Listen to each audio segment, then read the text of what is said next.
Hello and welcome to the first virtual turn-in party for the Louisiana Film Prize. Give yourself a huge hand for being here, ladies and gentlemen. And please welcome my friend and partner, Chris Lyon. I'm coming. All right. 1 second. This is the way we're running things these days, ladies and gentlemen. I want you to keep a very close eye on the clock that is in front of you right now. It says 4 hours and 50 minutes. Ladies and gentlemen, now give a big hand to Chris Lyon. Hello, everybody. Okay, Chris, I was just talking about the clock. Just explain it to people. Hey, can you just check to make sure that the audio is coming through okay? I've got a bunch of people, got filmmakers in the waiting room. I love this. Wow, there are a lot of filmmakers in the waiting room. So we're going to get to see them here on this computer. You guys are going to see everything kind of happen in real time. Hopefully Zoom will do the auto switching. I'll check it out here in a minute when Gregory starts the first interview. But let's just talk about why we're here. As people are gathering, there are people probably, obviously all over the country who are watching this right now, wondering what the hell this is and why are there two people sitting in front of a gold wall with a big clock in the front of it. And we're at 4 hours and 49 minutes. And Lyon, why don't you tell them why we're here? Yeah, so we are here to celebrate the end of the filming session. Are we good? Awesome. We're here to celebrate the very end of a very long and arduous production schedule that we have been. So if you don't know, Film Prize is the big. I was going to wind. Okay, yeah, it's going to wind all the way back. So Louisiana Film Prize, the short film competition based out of Shreveport, Louisiana, has the largest cash prize for a short film anywhere in the world, and filmmakers from all over the world are invited to come to the Northwest Louisiana area. Traditionally, this year we've expanded that to the whole state in order to make a short film to compete for that $25,000 grand prize. So. What we did because of coronavirus. Well, yeah, I mean, so then everything was going great. It was going great. Look, we had filmmakers. If there's anything that's tech wise, just wave. If you're like, hey, stop. Okay, great. We had a crazy beginning of the year because the filming window actually opens in November after the Film Prize every year. Yes. And so we actually had quite a few registrations and productions begin in November. Running all the way through February. I mean, we had dozens of films like gearing up and getting ready or having already filmed at that point. And then a pandemic. I mean, I don't know how you get to say that in your lifetime. Hopefully just once. Hopefully just once. But it's been pretty wild. And so we ended up changing the rules to allow for to allow the whole state of Louisiana to participate. This would hopefully reduce travel and make things a little easier on those indigenous filmmakers, and those who are traveling from adjacent states wouldn't have to travel as far. They could maybe just jump, over the border into Lake Charles or over from Mississippi over to New Orleans. And so we're trying to kind of provide that opportunity. And of course, the climate continued to change, and a lot of people found innovative ways to film with incredibly small crews, which I think is going to be the go-to for the industry going forward. But, we've had some really innovative filmmakers participate. And now, tonight, is the deadline. It's a deadline. The deadline to turn in the film. And I'm surprised because usually I bask in Chris Lyon's eloquence as he hits every single one of the points.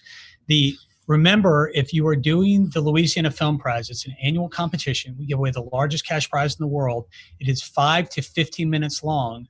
And again, it's a short narrative film. No documentaries, no animation, no pornography. There are very few things that we don't allow, right. But there are some of them. Right. And so, and basically what the innovation was about helping the entire state of Louisiana this year and to really stoke that independent film flame. And not only did we change the rules, that's kind of the easy part for us, is really about the idea of creating a venue for independent filmmakers from across the country to participate with the Film Prize. This year, we expanded the geography down all across Louisiana because there are Los Angeles crews down in New Orleans. There are New York crews in Baton Rouge, and of course there are the independent film crews from all over the country who are used to coming to Shreveport, Louisiana. And I gotta give it to my partner here in the wow, what does that say? I don't know. We'll fix it in a minute. I have to give it to my partner here because it's, in the middle of a pandemic when people really want to still participate with the prize, we got to keep people safe. We have to encourage the people to do the work, and then we have to help the filmmakers activate. And you did a great job this year, Chris. And look, we're already seeing great numbers. We are, and I appreciate that, but I have to hand it right back to the filmmakers themselves, who, through incredible odds, whether they were filming, before COVID hit the United States, or they found an innovative and safe way to do things afterward, these filmmakers have done the very hard work, and they have stories to tell, and I can't wait to share all of them with you. And all of you watching, come October during Prize Fest, which is where the Louisiana Film Prize films are shown and a winner is selected, and you can be a part of that. Yes. So. Yep. What? Oh, yes, we know. Okay, cool. And so, and I will tell you that is, and again, we're getting closer to bringing some filmmakers on. We are going to be doing a tequila toast every hour on the hour to celebrate every filmmaker that's here. So every hour on the hour, we're going to be celebrating the filmmakers that are bringing us their films. Remember, Prize Fest starts October 2nd, and spoiler alert, there will be an online component this year.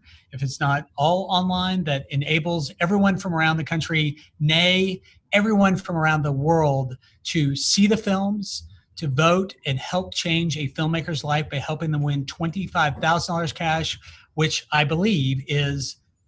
It is the largest cash prize for a short film anywhere in the world. Yes. And we give it 9 years running. 9 years running.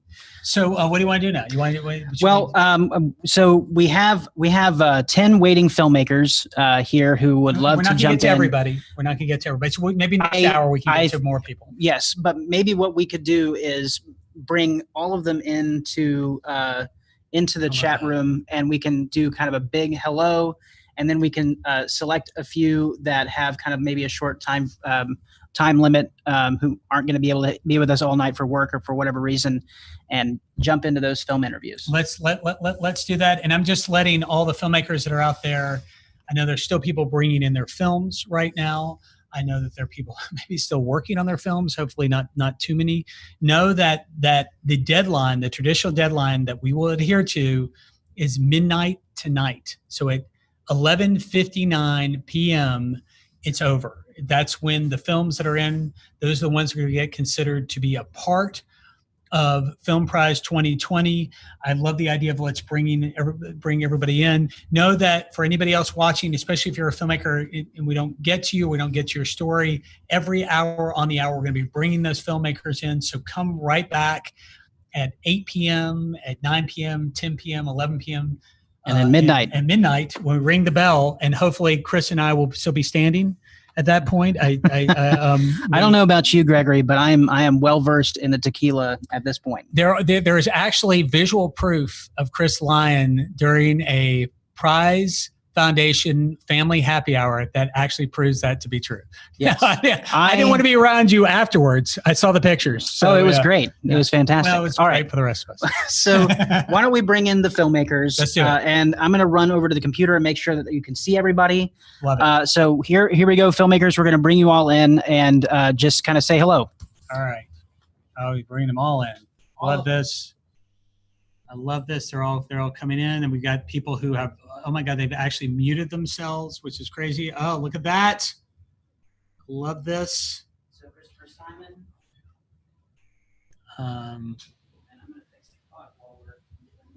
Love this. You guys are amazing. We love having you guys here.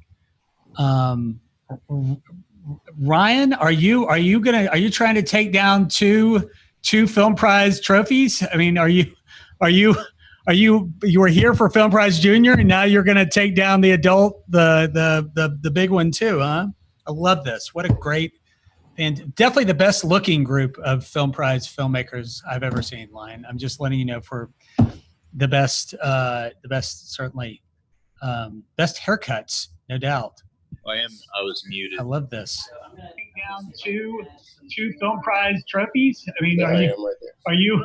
Now, did you guys all bring your Film own Prize tequila? Junior? I'm Now just you're going to curious, take 'cause down the bring big yours? ones too, huh? I love Not, that.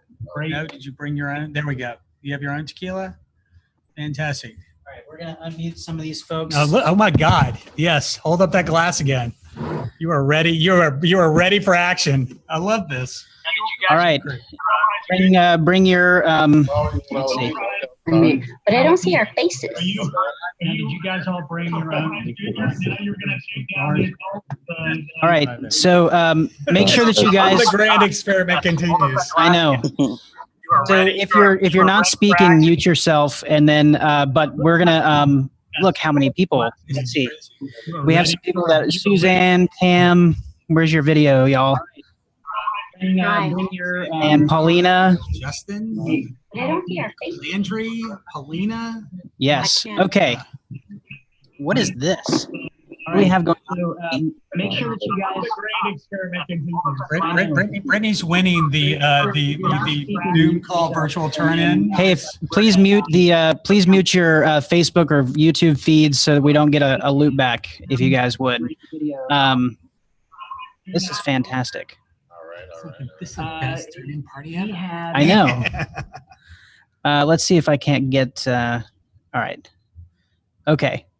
Fantastic. Look how many filmmakers we have here. Why don't we'll call them out one by one, and maybe you guys can tell us who you are and where you're from, and then we're gonna select a couple. If you guys have like a time limit, just hit it in the chat and let us know if you can hang out to the 8 o'clock hour. There are just so many of you right here at the beginning, and chat with each other in the chat group or hit up Facebook comments.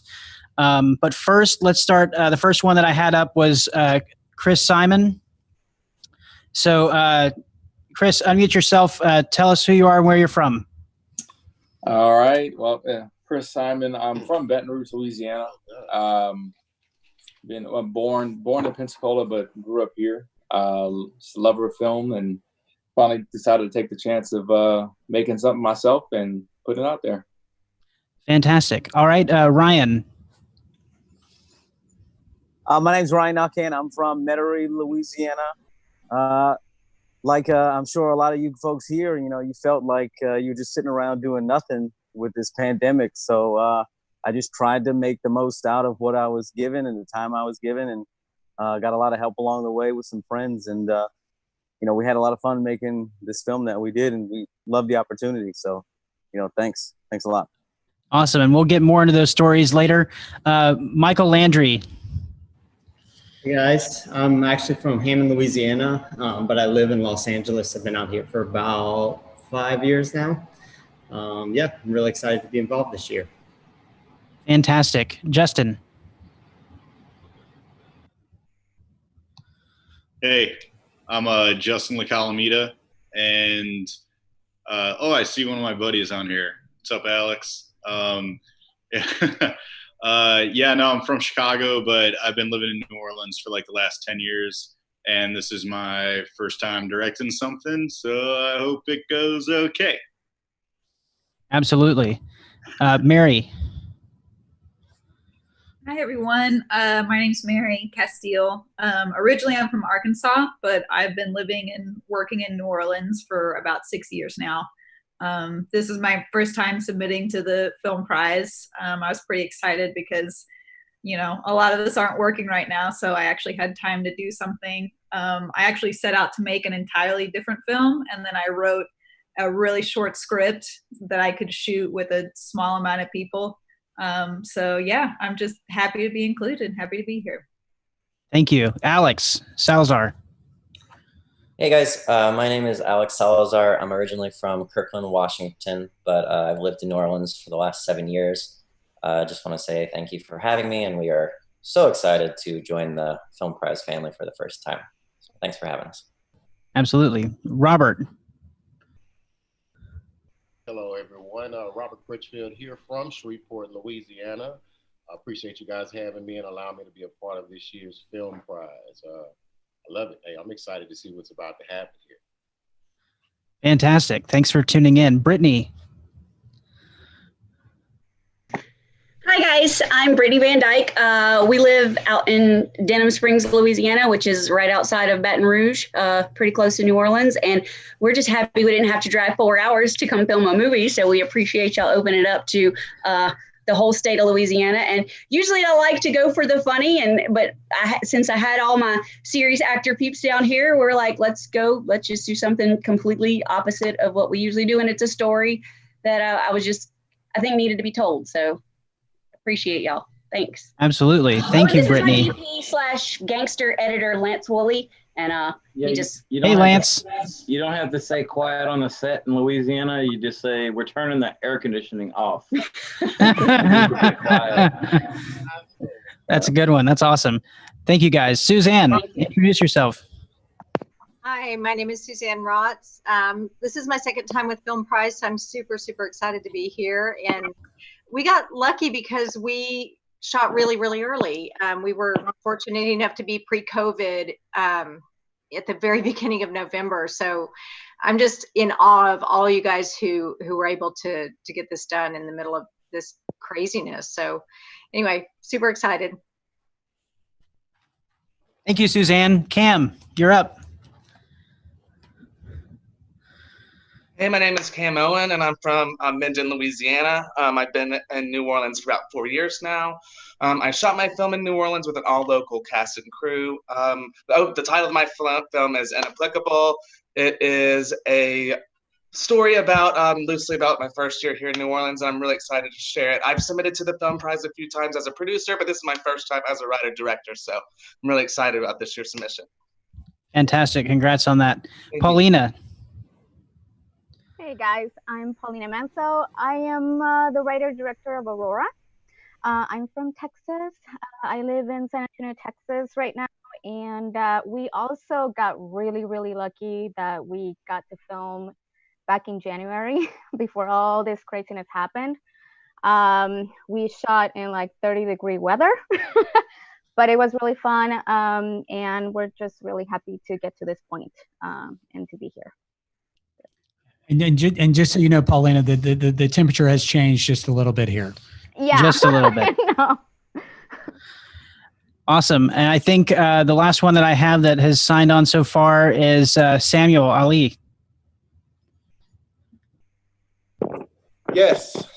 Sorry, trying to unmute. Yeah, I'm Samuel Ali. I'm originally from San Antonio. I've actually worked with Paulina in the past. I moved to New Orleans in January to work on the show Claws, season 4. And when we got shut down, I decided to be creating my own projects over quarantine. We shot in Slidell. I used, it was right in the heat of the epidemic. So we were at 10 people. We were trying to follow a bunch of things. Almost everyone on my crew was from Claws. If not somehow involved, we were lucky enough to have Jason Kirkpatrick from The Walking Dead attached. And we made a COVID zombie film. Fantastic. You know, it's funny because I always wondered like how many like COVID related movies that we were going to get. Right, and, exactly. and we're going to find out once all these films are submitted. Guys, thank you so much for tuning in. Is there anybody that like out of the gate has like a short time limit that or wants to volunteer to go first? Or can wait till 8 p.m. Or can wait till 8 p.m. That's right. Yeah. So I don't know. Should we just like eeny, meeny, miny? You pick. I'm going to pick. I am going to ask, let's see. Michael Landry, you're on Pacific time, and I know that you're stuck in your house and can't go anywhere. Give us just a little brief kind of summary of you know, if you want to talk about your film a little bit, but I'm actually a little more interested in the shooting experience. You know, the great thing about the Film Prize is that we're all about independent film. We're all about sort of the creation of something beautiful out of, you know, a group of rapscallions and creative gypsies and pirates. What was your experience like shooting? And again, if you want to kind of highlight what your film's about, feel free to do that too. Yeah, definitely. My film is called Nice to Meet You, and it is about a couple who meet up at their favorite bar, which ends up being Bears, which is located in Shreveport, to kind of discuss the end of their marriage. And it's just the conversation that they end up having there. based off of some real life events that happened to me. I came to the festival, I believe in 2017 or 18. I had helped Kyle Clemens, who's one of the past winners, write My Father's Son. And I was determined to come back, and then had some things happen and wasn't able to do it the past couple of years, but decided to go for it this year. And we shot in the very end of February, like first couple of days of March. So right as it was all happening, I remember actually driving back to Dallas to fly home and listening to the first podcast on NPR thing explaining what COVID could be and what it was. So it was right before that. Luckily, we got that in. Yeah, it was a great experience. We shot for 3 days. We brought some of our crew with us from Los Angeles, probably about 7 or 8 of the crew, and then we hired a lot of locals there in Shreveport. One of our actors is from Lafayette, but lives out here, came with us. So a lot of our crew was from even the ones that came from Los Angeles were from Louisiana, and we had a really good time. My parents, they live in Hammond still. They came out and they run a restaurant all through Louisiana, Don Seafood. And so they came out and cooked food for the whole crew, all 3 meals, did crafty and catering. And so it was a really great experience. We had such a fun time. We filmed most of the time at Bears.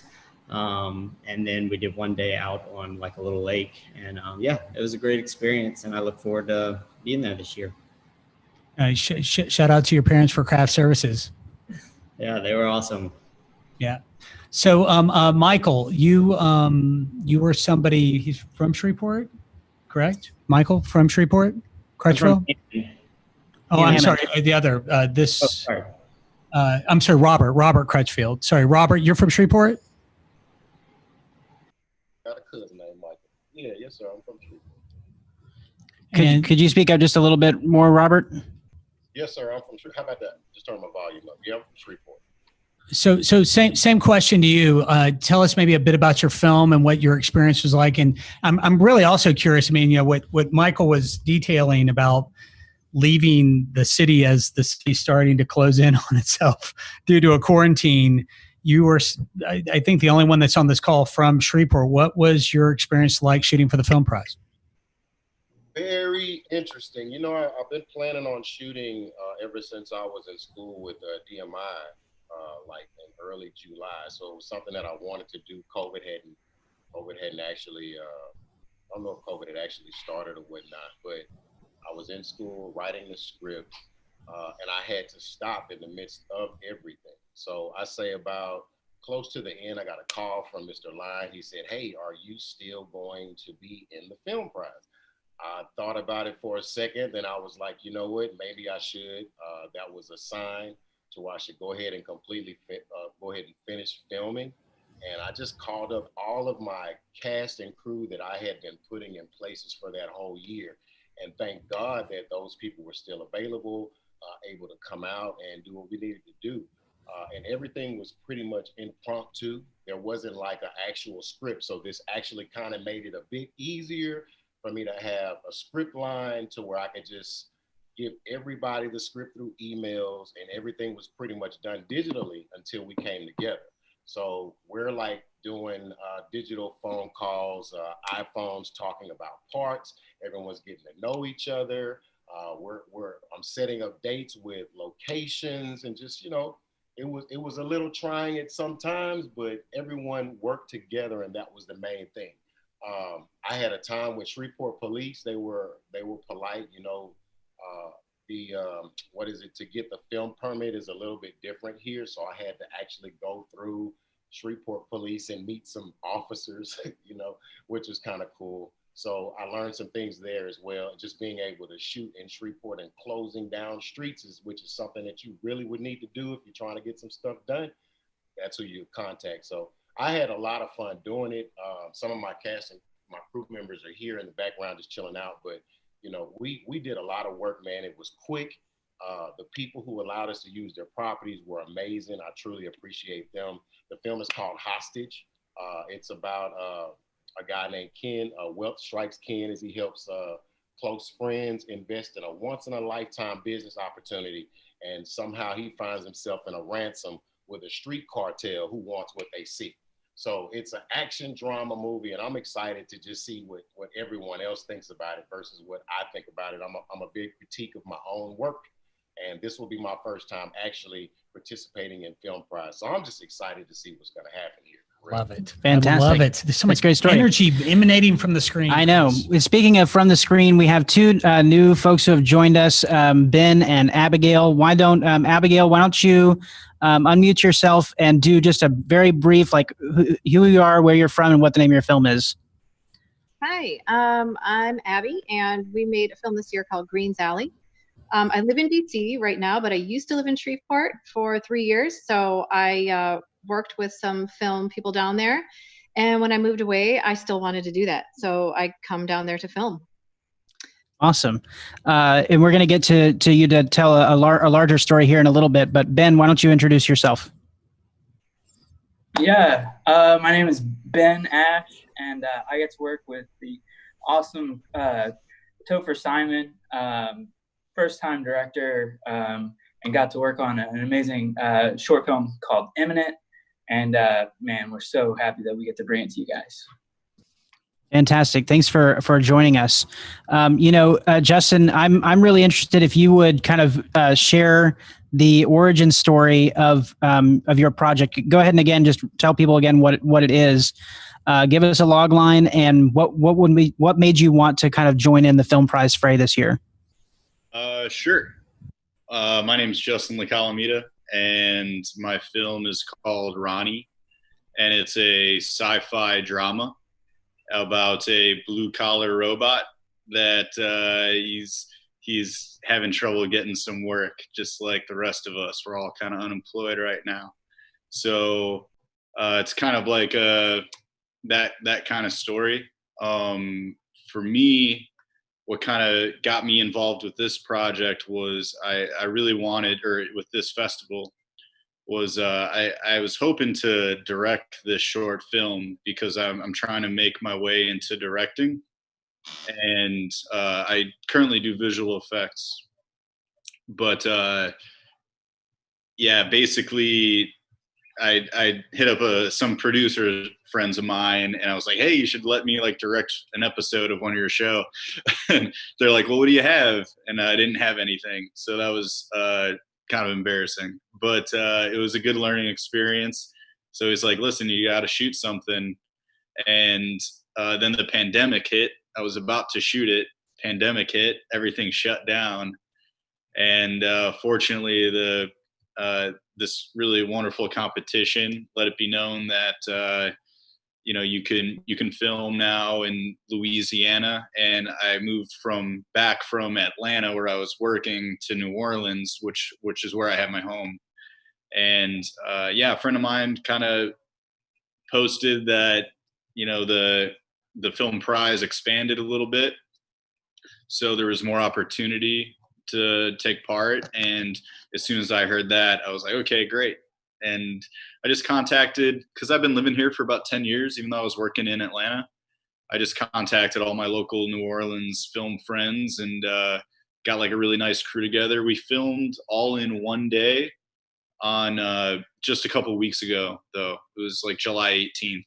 So, and also with the whole pandemic scenario, it was really important for us to make it a very safe film set. So we did everything we could and wrote into the script some details that made it a little safer for our actors to act on screen. So, we have people in masks, we have that kind of stuff. So, but all in all, working on a film in a pre-vaccination era was pretty interesting. And all the crew and all the cast were totally down to protect each other and constantly wear a mask or wash their hands, sanitize, that kind of stuff. So all in all, it was a wonderful film experience. I was really excited to work with, just my New Orleans local family, and I'm excited to show everybody. I think it's pretty cool. That's all I got. Sorry, I was the one who broke the. I was the first person who did the Zoom thing where I didn't That unmute is such myself. a party foul. That's Look, like such a Zoom party foul. That's like the biggest Zoom party foul. It is. Every filmmaker on here has had great mute discipline, and then I screwed it up because I wanted to check the feed. Cheers. Hey, thank you so much, Justin. I appreciate that. I don't know what kind of our what our status is as far as like what you want to do, like how many you want to well, I mean, what Ray, like, I mean, what we didn't plan for this many people to be online. We thought it was just gonna be us, and we were all like gonna. We were prepared. We have this brand new, like unopened tequila bottle. Yeah, and I think that I got to tell you that I know I can speak for Chris and the entire prize team. It is an honor to be with this many people right now, and the fact that you guys did the work for us means so much to us. I want to do a toast. Like you okay? I mean, look, we didn't do one at 7:00, so we should do one. Well, you know, it's like look at Robert's all into it already. Look, he's already calling. I saw Abby has a drink. He's too. got his high school red. Samuel's got something. Ben's got a little Dr. Pepper. Right. And just so that everybody knows, we are paid to drink this. We're paid to drink this, so it's like and it's a Herder is a fine tequila. And I mean, what we'd like to do is let's do a little bit of a toast. We're going to be doing a toast every hour on the hour. And we're going to keep this live so you guys can feel free. I mean, can they talk amongst themselves while we're, kind of bouncing around? I mean, again, we have filmmakers coming in. We definitely want to see them. We have a lot of people online right now. We have 4 hours and 9 minutes left. I know. This is always the crazy. So this is like Christmas for us every year. It is. I mean, or Hanukkah. There we go. Sorry. Kwanzaa. Yeah, yes, look, Kwanzaa. Sure. It is for us. It is this culmination. We know how hard the filmmakers work. How hard all of you guys work. So thank you so much for doing what you do. We're going to continue with some more interviews and stuff here in a bit. We're going to do our toast, and we're going to take a short break. How does everybody know how we drink? I mean, this is like Samuel Ali is like down with it. I fully expect to see that type of thing out of Abigail and Suzanne because they've been there. Cam too. But the rest of you guys are already in the swing of things. This is going to be a fun year. Yeah. Even though I will listen to. I think you know our cheer. That's right. We're huge in Lithuania. That's right. It's like that type of thing. You know? So everybody is up on screen right now. But what we're going to do is we'll do this toast. We're going to put the stream on mute so you guys can chat amongst the filmmakers can chat amongst themselves. And we're going to let the clock run down to 8:00, and then we're going to pick up again with some more interviews.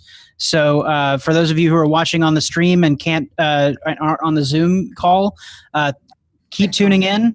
And for the filmmakers, hang tight with us. We're going to get back to some more interviews here at 8:00. All right. So let's raise our glasses, ladies and gentlemen. And let's think about the beautiful work that we all did and the energy and the power that you created. Yes. And together we're going to say, Viva the Film Prize. You guys ready on 3? I know it's not going to sync up. It never does. But as shitty as it sounds, it's going to sound beautiful to us. 1, 2, 3. Viva the Film Prize. Ladies and gentlemen, we'll see you at 8 p.m. All right. So hang tight. I'm gonna mute the screen.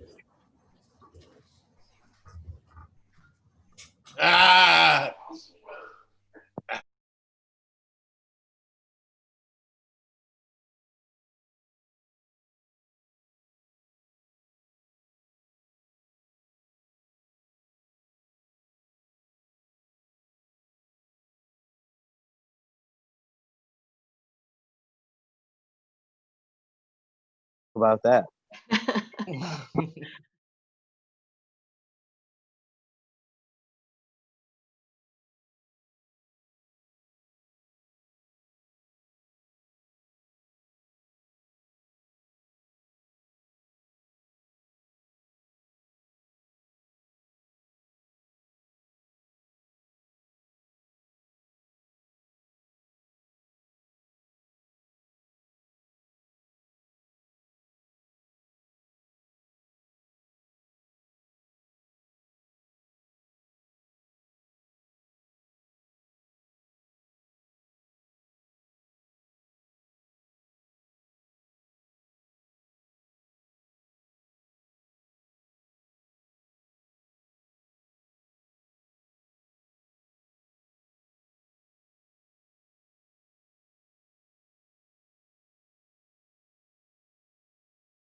Awesome. Normally we have a full-on like stream crew, but we have some people downstairs.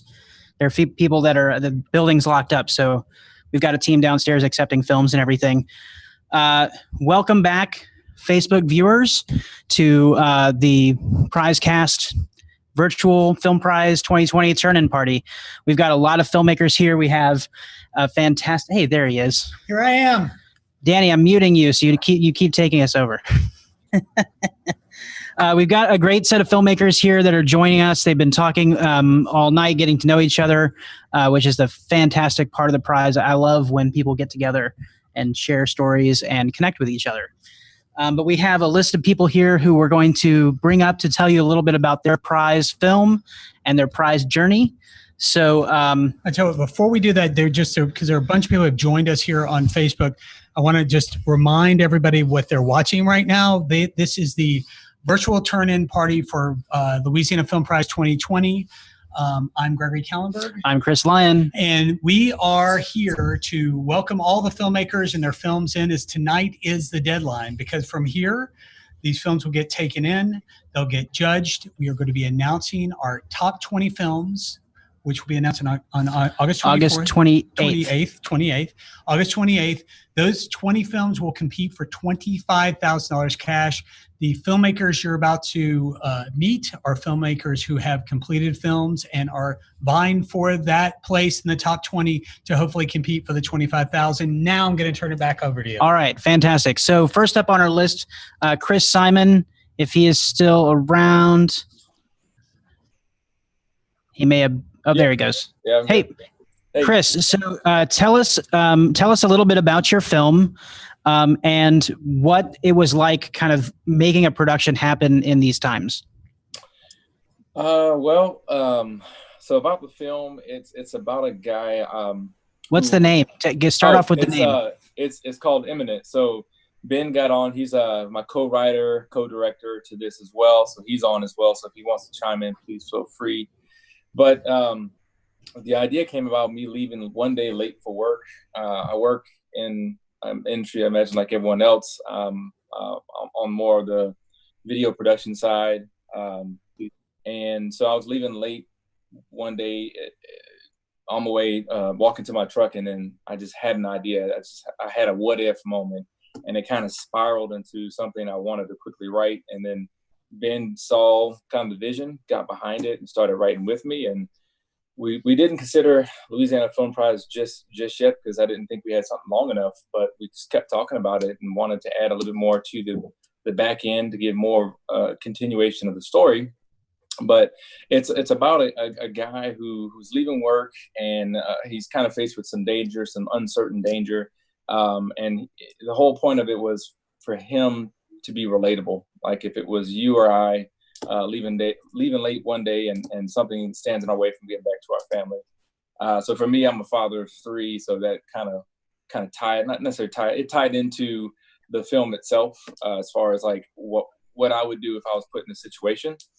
But yeah, it was an awesome experience. During the time of COVID, it was great to see people, to interact with people, being away from everyone for so long. But we definitely took a lot of precaution, but it felt like family. And I was fortunate enough to be able to work with a lot of great people for the first time. I'm a first-time director, long time, I guess, envisionist, but it was just cool to have people that I've worked with through other things, to them back me and come behind and wanted to see this thing through. So overall, it was an awesome experience. I definitely made sure that after it was all said and done, I wanted to know, like, okay, does anybody get sick? Anybody get sick or anything? And no one got sick. So we were very happy, and I was very relieved from a director standpoint that we were doing everything right and being safe. So, Ben, do you have anything as well? I just want to second that. People that we got to work with were amazing and helped us through this process. Chris took the reins and did a phenomenal job in his first or his directorial debut. Really, this was just kind of a passion project.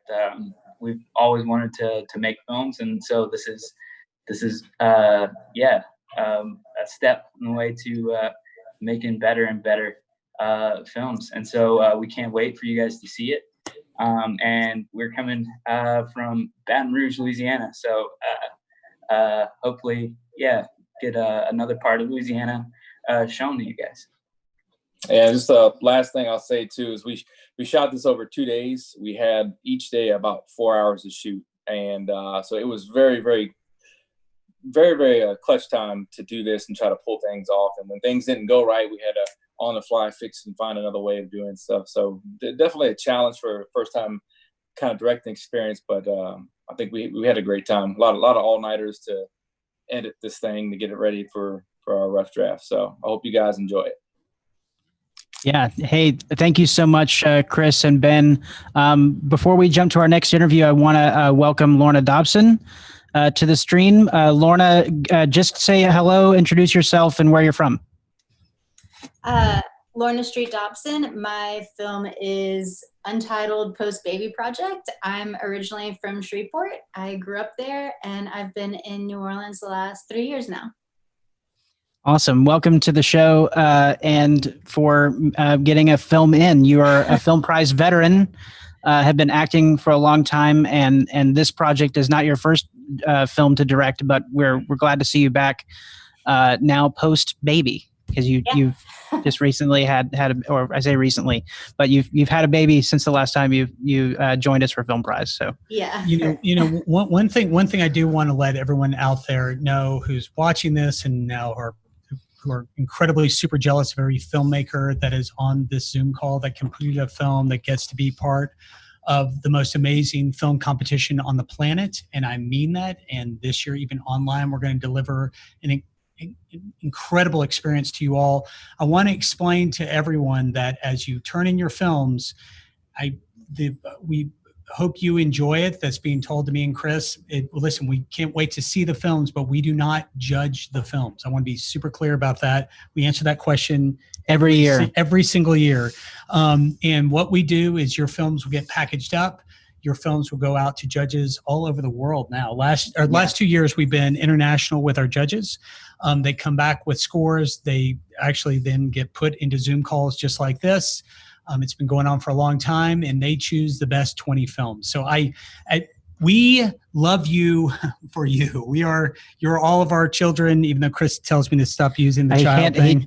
I've got tired of hearing like prize daddy. Yeah. Everyone was not for me, but for you. Prize daddy. But the fact is that at the end of the day, just you making a film, again, I'll say it over and over and over again. I'll say it at the top 20. You'll hear us say it at the award ceremony. It is a great honor that you have done your work and are sharing it with us. Now it's up to us to share it with others who will help pair that group, which is a rather large group. I mean, we were worried at one point. I gotta tell you, when we were in the throes of COVID, I mean, I've explained to the filmmakers that we are also documentary filmmakers, and so we were on the road when all of this happened, and it was all the closures were sort of chasing us back. Each airport that we stopped at, that city was like shutting down. So we were constantly worried about like what was going to happen with Film Prize, how people were going to finish their projects. And I got to tell you, these filmmakers, hearing these stories, those of you who are watching on Facebook, are incredibly inspirational, and to hear how they were able to keep people safe, and how either the quarantine motivated them or forced them to find new ways to tell their story is really something special. So, and to get on with some of those stories, I know we have a couple of people that are about to have to sign off. So we're going to get to those folks to tell us a little bit about their movies.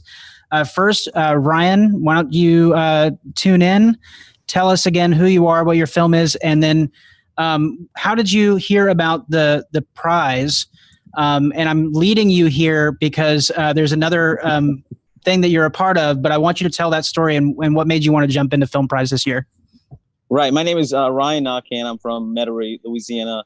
We shot a film called The Reply that we turned into Film Prize, and we shot it over 2 weekends, and this past weekend is when we just finished shooting. But I learned about Film Prize from Film Prize Junior. What I do now on a daily basis, I'm a teacher. I'm a TV production teacher at an all-girls Catholic school here in New Orleans. And so they made a film in November of last year and were able to turn it into Film Prize Junior, and fortunately won the audience award for Film Prize Junior. But when I got talking to these guys about Film Prize Junior, I got to research Film Prize. I'd never even heard of what it was or anything about it. And as a new filmmaker, I guess you can call me, it was a great opportunity to change and, take some risks and possibly, chase some other dreams that, people have. So that's why I really enjoy doing this. And the fact that you guys were able to open it up to all of Louisiana. I know that probably people in Shreveport feel that it's like a Shreveport baby over there, but the fact that you guys open it up to the entire state was such a blessing to so many people. Not only, those who win, but just those who had the opportunity to say, man, look what we created in a time like this. It's almost like a time capsule, if you think about it, because we have to go back and, we watch shows now. And if there's like a crowd of people, we kind of have anxiety. Like, why are all those people standing so close to each other? So, watching some of these films, we're going to be able to see it in real time, how things had to go because of the situation that we were put in, for sure. Well, I really am glad that you're able to share that story about the Film Prize Junior, because it is something that I think a lot of people who are, Film Prize was the very first prize that we put together as part of the Prize Foundation, and now it has exploded to, we had, I'm telling you, it's like we started off, we said, okay, we're going to have an opening party. We should probably have some music. And Gregory says, we should make it a competition. And so it became Music Prize, year 2 of Film Prize.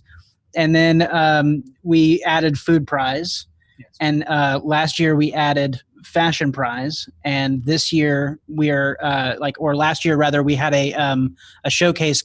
It was comedy at the prize, and we're really hoping to be able to implement that going forward. Of course, the coronavirus and everything, and having live audiences is a tough thing right now. We're trying to figure it out, but so Film Prize Junior is among those prizes that we put together, including the Startup Prize. Yeah. And we also have a film competition in Memphis called Memphis Film Prize. So prize everywhere all the time. I want to get to our next interview. Alex Salazar, are you still on? Let's see. Yes, I am. Hello. Hey, fantastic. There's so many windows, it's hard to keep track. Why don't you just, again, remind people who you are, what your film is, give us a log line, and give us a bit of a war story that you experienced on set while making your project. So my name is Alex Salazar. I'm based in New Orleans. The movie it's based on an experience I had when I was 8 years old, when my grandfather passed away. And I kind of changed it to be about a mother who wakes up in complete darkness and has to find a way to get back to her family. We were really lucky in that we started filming right before the epidemic really took off. Literally got filming right before everything shut down. I would say the biggest war story was that we needed to build a giant black abyss set with no money. But it turns out that a car full of Michael's black paper and PVC piping makes that possible. We spent an entire day building the set, and we got right to the end. We're screwing the last little piece in, and the whole set fell apart like a domino. Whole entire thing fell apart. It was like 10 p.m. So that was rough. But luckily I had my production designer, Rachel, and my DP Wiley there. And through the miracle of duct tape, we put the set back together. And we shot in this warehouse that belongs to the Cool Collective here in New Orleans, which is a nonprofit after-school film program for at-risk kids. So they can go there after school and make little movies. And some of the students came and watched the production, which was really cool. But I had a wonderful little crew of 4 friends and a group of actors who I've worked with over the years, including our very talented lead, Lorna Dobson, who is here. She made crying look effortless and graceful. But we shot over 2 days, 1 full day in the Black Abyss and then a half day at one of the actors' houses. But it was a great shoot once we got going, and I'm super thankful to everyone that spent their time and effort to bring my little project to life. And I'm even happier that I can share it with all of you for the first time. Fantastic. Thanks so much, Alex. Really appreciate you sharing that with us. Next up, we have Cam Owen, who is no stranger to Film Prize. He's produced several films with in the I call it the American X series. I'm not sure if that's the American trilogy, whatever you want to call it. Yeah. But but you've been a producer and an actor in that film and others. And so why don't you tell us a little bit about your Film Prize journey? Start, of course, with your film name and a log line, and tell us kind of the process that you've taken to arrive at doing your own project. For sure, and I talk a lot, so feel free to just cut me off if I keep rambling. But so my name is Cam Owen, and the title of my film this year is Inapplicable. The story follows Ted, who just moved from small town Louisiana to New Orleans, and he is using a dating app to navigate it. So the very first But wait a minute, I think you've like got that elevator pitch like really tight. That's right. Let's slow our roll on that, Cam. Maybe just move on to the story, to the production story. So my first experience with Film Prize is when I first went to the Film Prize probably the second year that it started, and I was in the theater and I saw all these great films and I was so inspired. So I was just like, one day I have to do this. I have to do a film. And so the next year I collaborated with Tamsin Merchant, and we did American Virgin. And so we got into the top 20, made top 5. And so we decided to keep telling stories together. So the next year we did American Pride. The next year we did American Carnage. And so Tamsin ended up moving back to London, and I moved down to New Orleans. And so I took a few years off from Film Prize, but this year I had planned on doing a 4th American film that I wrote. And, COVID happened, and I, kind of threw a wrench in my plans, but then Film Prize, opened up to be in the whole state of Louisiana. So I was like, well, I have this web series I wrote 3 years ago that's just sitting in my laptop. So the very first episode is what we submitted, kind of like pilot style, to the Film Prize. So once we got the ball rolling, my good friend Lizzie Smith, who works on NCS New Orleans when I did as well, she is my executive producer, and she called me and she was like, I want to help you do this film. So we started crewing up, and then we got a hold of Mitchell Orsino for our DP, and he also has a production company in LA with Tall Order Productions with Mike Hogan. So once we got them involved, everyone was game to make this happen, whichever way we could. So I rewrote the script to kind of keep it a little contained for COVID. And here we are. When I shot it in 3 days at the end of June. And it was an experience, and it was tough with all the COVID restrictions. And Lorna Dobson is also in my film as well. She plays my crazy roommate Becca, and she's freaking hilarious. I can't wait for y'all to see her in it. And so that's kind of the story of how it all happened. That's awesome. And Lorna, we're keeping a tally marks next to all of your acting accomplishments. Yes, it's like a drinking game, Lorna. So thank you so much, Cam, for sharing that and for giving people some backstory on you and on the American series and how it's evolved into Applicable. So I'd love to jump. First off, I don't think that Hunter has introduced himself. Hunter, why don't you say hello and tell us what the name of your film is, but we'll come back for a longer interview here for you in a bit, unless he's frozen. He's frozen. I would do that. That's cool. We'll wait for him to come back. Suzanne, you are also a Film Prize veteran. I'd love for you to tell people again, name and then your film, a little bit about it. And what you've been doing in the meantime between your last Film Prize project and now, and what the challenges that you faced getting this project off the ground, living out of state. Okay. So I actually have a similar story to Cam in that my first experience with Film Prize was as a viewer. And I was so just lit up and inspired by all the filmmakers and the camaraderie and the networking and the amazing films that I saw, that I walked through that Film Prize saying, I have to do this. And so the very next year I did my first film ever. I wrote and directed and shot Willow, and we got in. I was so excited about that. And I shot that on Super 16 on film.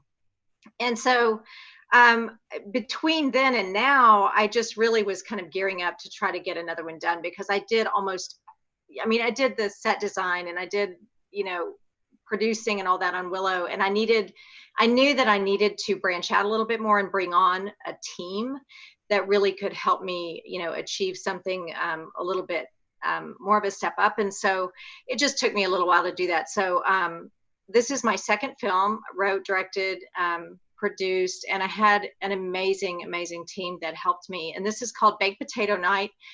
Just briefly, it's the story of a pair of fraternal twin sisters. They're approaching their 80th birthday and they live in a retirement village. And it's what happens to their relationship when this kind of dapper new resident starts hitting on both of them. And it's a little bit of a comedy, a little bit of a dark comedy, but more comedy than anything else. We got to do this pre-COVID. I was probably like hounding Chris while Film Prize was still going on, like, how soon can I shoot? Because one of the lessons I learned with Willow is that I wanted a lot of time on the back end in post-production. And so I was determined I was going to shoot early. So we shot the first weekend of November over 3 days. And, so we got to do this pre-COVID style. We were in, an Airbnb. I had a team partly from Dallas, partly from LA, and partly from Shreveport, of course, people that I've met, doing Film Prize. So we got to all, hang out together for 3 days, which was amazing. And we were in a retirement village, which, imagine, like, during COVID just could not have happened. So that was our main location. But our biggest challenge, we had challenge after challenge after challenge, and most of it was location related. We had a location that was, really eager to have us, but there were some issues. And while we were there day two, like middle of day two, they had changed hands and a corporate guy shows up for training. And he sees this, film production happening, and he inquires with, the people in charge who we got permission from. And he just said, this is not happening. Like, somebody didn't go through the proper corporate channels. And they pulled me into a room in the middle of the shoot and said, we're going to ask you to cease and desist. And if you ever hear those words, like, I just zoned out. And Megan Colvin, my producer, and Desiree Fultz, my AD, luckily were right there, because I almost just vomited on the floor. And, between them kind of helping them to understand what Film Prize is for the community and how, we put everything into this, they were generous enough to let us just finish that day. And then we had to scramble, for another location for the last day. So that was crazy, but my team was so great that, we hit all these crazy challenges, and we just met the challenge and kept going. And that, to me, was the most exciting thing about that whole production. And it was just the way that everybody came together, and I was so proud of that. So it's a fun film, and I'm super excited to be here, and hope we get to, show it to everybody, and if not, elsewhere. So awesome. So thank you so much. And I know how crazy it is to lose a location in the middle of a shoot. And it is awful. And I'm surprised that you were able to hold things in, because I definitely would have. It's scary. So thank you for that. For those of you who are tuning in, you're watching the Film Prize 2020 virtual turn-in party. Usually every year we're hanging out at Stray Cat across the street, which, if you've never been to Shreveport in the film community, is the film bar in Shreveport. It's right across the street from our office. Very dangerous. It's the Film Prize Millennium Falcon. Yes, it is the Millennium Falcon. Takes you across the Film Prize in 12 parsecs. All sorts of ways. Right. So But we're interviewing the filmmakers here tonight. These are all people who have made films and are turning in hopes that they are selected in this year's top 20 to participate in Film Prize at Prize Fest in October, where they could win $25,000 with your help and your vote, watchers out there. So stay tuned for more information on Prize Fest coming in the coming weeks.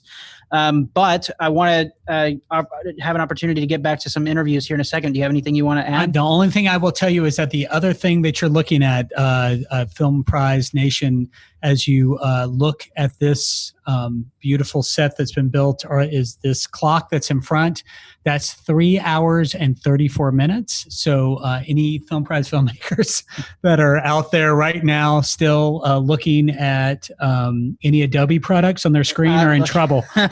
Last year, and I won't say who, but it's tough because we do have this very hard and fast deadline of midnight to turn in the films, and we stay up here at the office. And I mentioned earlier we have some folks downstairs who are accepting films, handing them off in a very safe manner, but there are filmmakers that are walking in their films right now. And there is a film, though, that actually started production this morning and is doing the 18-hour race. There's always one. There's always one. This one's going to cut it right to the end, so who knows what will happen. Yes. But up next, I want to bring somebody who's just joined the stream just a few minutes ago, the fantastic and fabulous actor and director Lorna Dobson. Sorry, I had to unmute myself.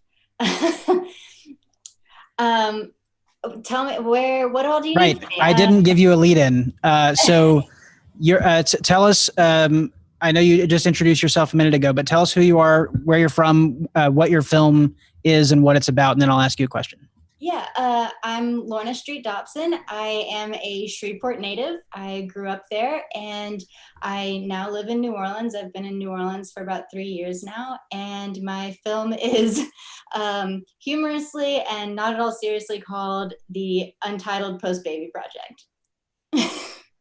So tell us how you came up with this project. I know that it wasn't something that you were maybe thinking of doing right at the beginning of the year, but you had this opportunity to tell the story. So how did you come up with the concept, and how were you able to accomplish it during the COVID times? So I was sitting on the couch. I think we just put the baby down for a nap, and I saw on Facebook that y'all had expanded the film zone, the filming region. And I sat there and I said, nothing I have written currently, I can't put any of that together in a month and a half. So, so you write about what you know. And what I know is that becoming a parent and having a baby is really, really hard. And so that is what I wrote about, and specifically aspects of postpartum depression, feeling like an imposter, and then on top of all of that, feeling bad for feeling bad about the way things are going, and how did we do that safely? So my partner Jimmy, he took COVID very, very seriously. And we were able to do this first because my parents came down and watched the baby when the baby didn't need to be on screen. And they were really instrumental in making sure that we wiped down surfaces and that people were staying distant. But we had a really nice, great New Orleans crew, and they all were very respectful of boundaries. They all wore their masks. They wiped things down when they were done. And I guess the most interesting thing that we did was how we served our food at lunch. We got lunch from a restaurant nearby, and we had sort of like a plastic lined maze through our garage with like clear plastic shower curtains and arrows on the floor that like directed people so that they wouldn't come into contact with each other. And we had gloves for them to wear to get their food and everything. And it was sort of like this plasticky labyrinth through our garage that led them in and out through the garage doors. And that was sort of how we treated the entire shoot. We shot at our home. So every day we were up early cleaning, and every night we were cleaning, just trying to make sure that nobody got sick, because we were absolutely terrified that somebody might get sick. And even though they say it doesn't affect children, our biggest concern was like, what if our baby gets COVID? So we were very conscientious, I guess, about that and keeping that in mind. And it was certainly an adventure for him with everybody looks like this. So he'd go around and he'd just stare at people with these wide eyes because he had no idea what was going on or why he couldn't see people's faces. So Yeah, I can't imagine what that would have been like to kind of have to, not baby proof but COVID proof your house. Yeah, we were looking for a funny story, Lorna, not something sad. It was. We're about to go on break. We're about to do a toast, and like Lorna tells us a sad COVID story, and then attaches a baby to it at the end. Look, I'm going to take it, and we're going to drink, and we're going to celebrate how. Look, so yeah, you pour that, and this is the thing is like everybody is trying to kind of figure all this out as they go. Filmmakers, film festivals, the whole world, of course. But we're so excited that you guys have joined us here tonight, filmmakers and people watching online alike. This is what the prize is all about. I mean, one of the things that we pride ourselves on with the prize is bringing so many people together, shoving them in tight spaces so they meet each other and bump into each other. And that is the antithesis of what we're allowed to do. That's right. 1,000 people doing a tequila shot from the same glass. Look, this is one of the things. It's like, Gregory and I, when we talk about the film prize or any of the other wonderful people that we have here in the office, it's always Gregory's like, let's find a really small bar to just that way people are forced to interact with each other. And now it's now we're on Zoom and we're forcing you all to be together too. Not that you don't want to be here, but thank you all for being here. We have a great number of, we have 6 more people at least that are going to be interviewed coming up, but we want to make our toast. Why don't you do the toast, Chris? Okay. All right. Here we go. So filmmakers, grab your libation. Yes. And it's so, I don't know. I'm always nervous because like when I guess no one's going anywhere right now. No one's driving. That's right. So it's like, that's right. But thank you guys all for making your films. This one is to you, the filmmakers. Thank you so much for all of your hard work. I know just how hard it can be, and I applaud all of you for making this effort and for telling your stories in these wild and crazy and, dare I say it, unprecedented times.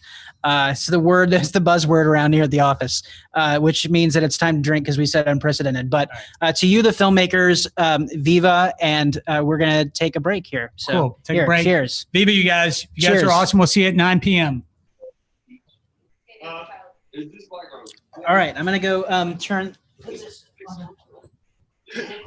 Y'all took y'all shots yet? What the hell? Hey, y'all took that shot?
Hey guys, we're back. So I'm very excited to be here. I am Colby Doler. I work with the prize, and now we have Chris Lyons to take over for me. That's right. I'm here just in the nick of time before Colby ran out of words. Welcome back, Facebook and YouTube viewers. We're so excited that you're here with us tonight. If you don't know what it is that you're watching the Film Prize 2020 virtual turn-in party. Every year, filmmakers from around the world come to Northwest Louisiana, in this case, the state of Louisiana, to shoot a short film for the opportunity to win $25,000 cash at the Louisiana Film Prize and Prize Fest in October. Of course, with COVID being the way that it is, we have had to turn our in-person party into a virtual one. So we're excited for all of you who are tuning in. I know we have some people from across the country and certainly across Louisiana, including the filmmakers here, that are tuning in tonight. We're doing filmmaker interviews and introductions, an opportunity for you to learn a little bit about who's submitting this year, which is kind of new. You had to have kind of been like at Stray Cat to do it in the past, but now the whole world is watching live. So I want to bring up a few filmmakers here. I'm so glad that the person I was going to ask to come on first has jumped back on. Mary, welcome back. I want to have you do a little bit of an elevator pitch. Tell people who you are, where you're from, the name of your film, give us a log line, and then how you found out about the Louisiana Film Prize in the first place. For sure. So I'm originally from Arkansas. My name's Mary Castile. I've lived in New Orleans for about 6 years now. And I first heard about the Film Prize. I was actually at another festival, the El Dorado Festival in Arkansas. And I met Alex, Jeffrey, and Colby. And, I sort of never really had the time. The timing wasn't ever right after that for me to try to make a film and submit it. So it sort of was a silver lining of COVID-19 to be able to write a film and submit and have time to edit it.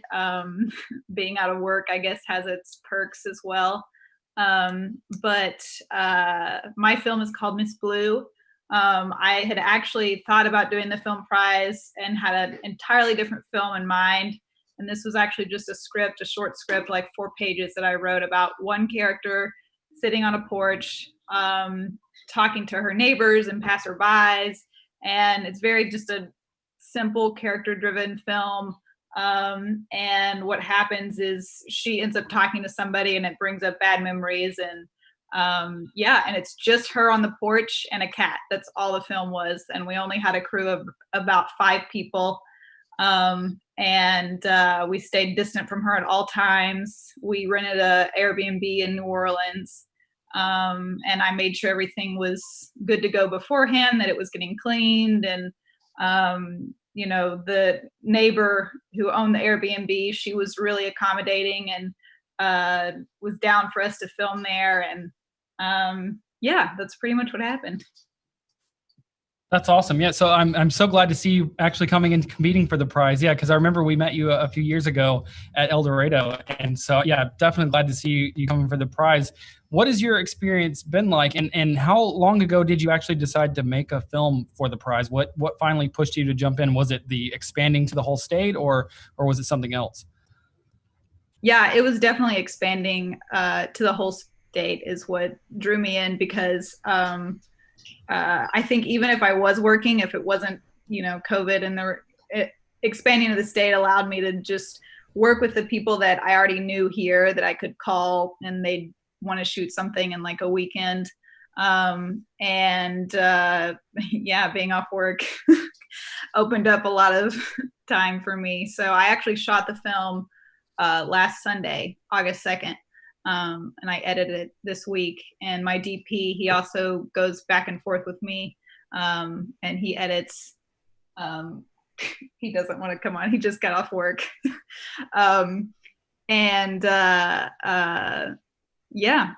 That's pretty much time and location. And maybe I'll come to Shreveport in the future and shoot something too. Yeah, absolutely. I mean, I think that, of course, this expansion to the whole state is something that we wanted to offer to people who, you know, we have, there's so many filmmakers that participate from all over the state of Louisiana that come up to Northwest Louisiana. But this, you know, not only was an opportunity for us to make sure that people could stay safe and be at home, but for also to bring the film prize to new people. So we're really excited that you jumped in and you were able to tell the story that you did. I know that we've got your film already in the office, and I know we can't wait to see what the judges I say judges, it's the selection committee. The judges are at the festival, but the selection committee thinks about it and all of the films that you guys are turning in tonight. I would like to turn it now to Brittany. Is Brittany still on? Yes. Oh, you guys, that's right. You guys went dark to get all spooky on us. Because we liked how Eva looked and we thought she was cool, so we changed the light. Just like by accident. Salores. There you go. There you go. So that's right. Yeah. So tell us, Brittany, tell us who you are. Tell us about your guest and what the name of your film is, what it's about. Okay, awesome. My name is Brittany Van Dyke. This is Lance Woolley. He was my DP, director, editor, gangster guy. And the name of our film was Nikki. And it's basically, you know, tragedy strikes when a family it sounds good when I wrote it down, but it doesn't sound good when I try to explain it.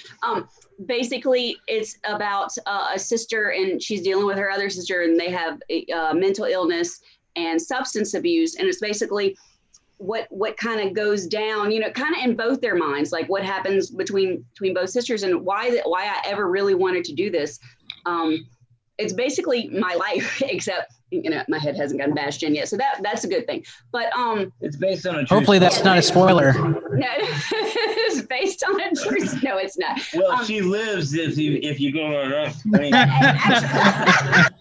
No, but really, I do have a very close family member, and that this is going on right now, and it's basically, it's kind of an awareness story, because usually it's very dramatic, it's drama, and I'm like, I hate dramas, I like funny, but I was like, I have one of my actor friends, all the people that we used in the film, I've done a bunch of different classes between Baton Rouge and New Orleans, and Mary Cause, she is just awesome, and she reminds me so much of my sister. I was like, man, I'm gonna get you to play this girl in a movie, and she did such a phenomenal job. And it's just, I feel like it was a story that, you know, a lot of people do go through something like this, but, you know, you don't see it right up close and personal if you're not in there. So I don't know, again, I don't like dramas. It's kind of like, meh, but I felt like it's something I just wanted to do. And the reason I got into making films at all is because, you know, we're actors. And, you know, we're not getting any younger. We're not getting any cuter. You know, we're like, please, someone put us in our movie. You know what? We're just going to. yourself. I'm getting cuter. Yeah, okay. Well, but we just, you know, make your own. And so that's what we do. And I've used Lance in a couple different things. We did like a little 48 a while back about puppets and, you know, cannibalism. It was fun. But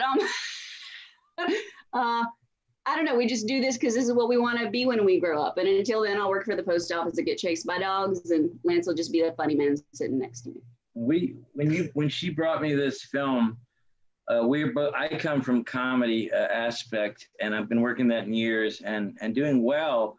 And both of us we're very funny people, but this is a very serious story. And to tell this story with these actors that we had that pulled from something real, it was very, very encouraging. And that's really the reason why, I mean, we met in an acting class years ago. Neither one of us wanted to be doing the production side.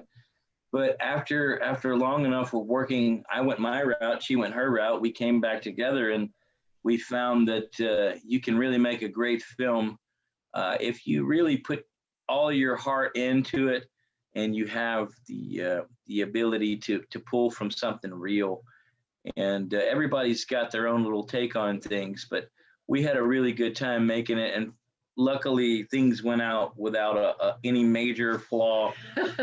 We had one tornado, one almost flood. We one night my lead was staying the night with us because she lives like an hour and a half away. The next morning, like 20 U.S. Marshals showed up at my house looking for a friend of ours, scared the crap out of her. She's like, Brittany, what have you got me into? I'm like, we're just making a movie here, guys. We're just. And they turned all the cameras down. Like, we could totally have used that footage. Like, right, but I was like, because we needed cops. Don't touch that camera. But I mean, like we needed way it's a great process, and in the process of doing it, you get to work with such great people that pull from something real, and we're scoring it right now, and it's really sounding amazing, and it's all coming together, and we're just happy to be able to present a story that is real and that's from a real place that a lot of people have to deal with, and we're not going to try to give away anything. No, we don't give away nothing. I talk too much. I'm sorry. No, it's all good. Thank you guys so much. And if you guys saw me start to mask up, it's because we have a special guest in the studio with us here, a filmmaker all the way from the Carolinas, North Carolina, right? The North one, yes. So who has made it in and won't be able to participate otherwise. So I want to just interject here with Matthew Ramsar. Matthew, welcome to the virtual prize turn-in party. Thanks. It's good to see everyone virtually on here. Fantastic. So I wanted to give you an opportunity to have for you to talk to. We're also live on Facebook and YouTube. Mm-hmm. Tell people who you are, where you're from, what your film is, and what it's about. Yeah. My name's Matthew Ramsor. I am technically from Ruston, moved to North Carolina a couple years ago, been living out there. And I did a last minute film this past weekend. And it is somewhat of a comedy about a guy who does not have confidence in himself. He doesn't know how to just talk to people, talk to his boss, talk to this girl he likes. And he has to learn how to do that, and he learns that he can do it through lucid dreaming. And the whole film is him basically gaining confidence through trial and error, through learning how to control his dreams. And by the end of the day, he can control himself and gain confidence. So it's essentially a confident type film. So if you would tell people how you came to know about the film prize and what made you want to get involved in the first place. Yeah. So again, I've lived in Louisiana and Ruston for a long time. Known Chris and some guys for a while. And I think just seeing Film Prize develop over the years and see it become more than just a film festival, but a community, a fashion show, a music show, cooking, all kind of unique things in it. Something you really want to get involved in. I think one thing I tell people, out in North Carolina is, why are you flying all the way to Louisiana during a pandemic to make this little 15-minute film? And it's like, I think what's great about Film Prize is it's more than a film festival. It's community, it's friendship, it's just learning from each other. And so I've just known about it for years, and it's just a continual thing for me, and just share it with others. So it's a really incredible story, because if I remember correctly, you had to, there was this concern about flying in and out, and and the state mandates that your state has with regards to quarantining, and things like that, and so I know you were able to kind of get things worked out, and you've been extra safe. But tell us a little bit of if you have, aside from it being like the last weekend before the festival, before the deadline, what is one of the challenges that you faced on set? I would say on set there wasn't really that many challenges. I think more so with the pandemic and not being able to fly in early for location scouting and prepping, and trying to maybe see some auditions in person or to meet some people is I've never done this before, but I prepped the entire thing from North Carolina, made all the calls, talked to people, looked at locations. I did virtual tours, all that. So I think, just to say that it is possible to do that from somewhere else during a pandemic, during any kind of situation. But really on set, we did not have any problems, which was amazing for planning so far away. Yeah, that's a feat, and I'm incredible. I'm like super excited to know what magic you dusted over the the project to make that happen. But maybe it was just the challenge of getting it done in the first place that took all the negative energy out of it. But thank you so much for joining us. I really appreciate you coming and doing a project this year, and I'm glad we got to sit down and say hello to you before you have to jet off back to North Carolina. Thanks for having me. Absolutely. Thanks so much. So I want to turn now to another filmmaker who has been on the feed here for a while. Paulina, jump on the screen and tell people about your film. Tell us who you are, where you're from, what the name of your project is, and give us a little bit of a log line. Hi guys, my name is Paulina Manso. I am from Texas. I currently live in San Antonio, Texas. And I did a film called Aurora. My film is a sci-fi. It's a sci-fi drama. It's a very simple film with only 3 characters, and it was filmed all outdoors, which was a challenge. And Aurora is about a woman that wakes up. She's in this really vast landscape. She doesn't know how she got there, and she starts encountering memories from the past. And I don't want to say too much because then I'm going to reveal what it's about, but it deals with cryogenics. It just deals with, just maybe future ways of coming back.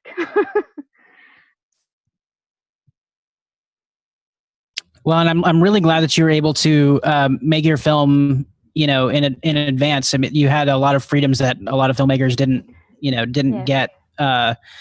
And I know that you've been talking about doing a project for a long time, but what is it that pushed you into that place where you felt like you were ready? And how did you come upon this story as the one that you wanted to push?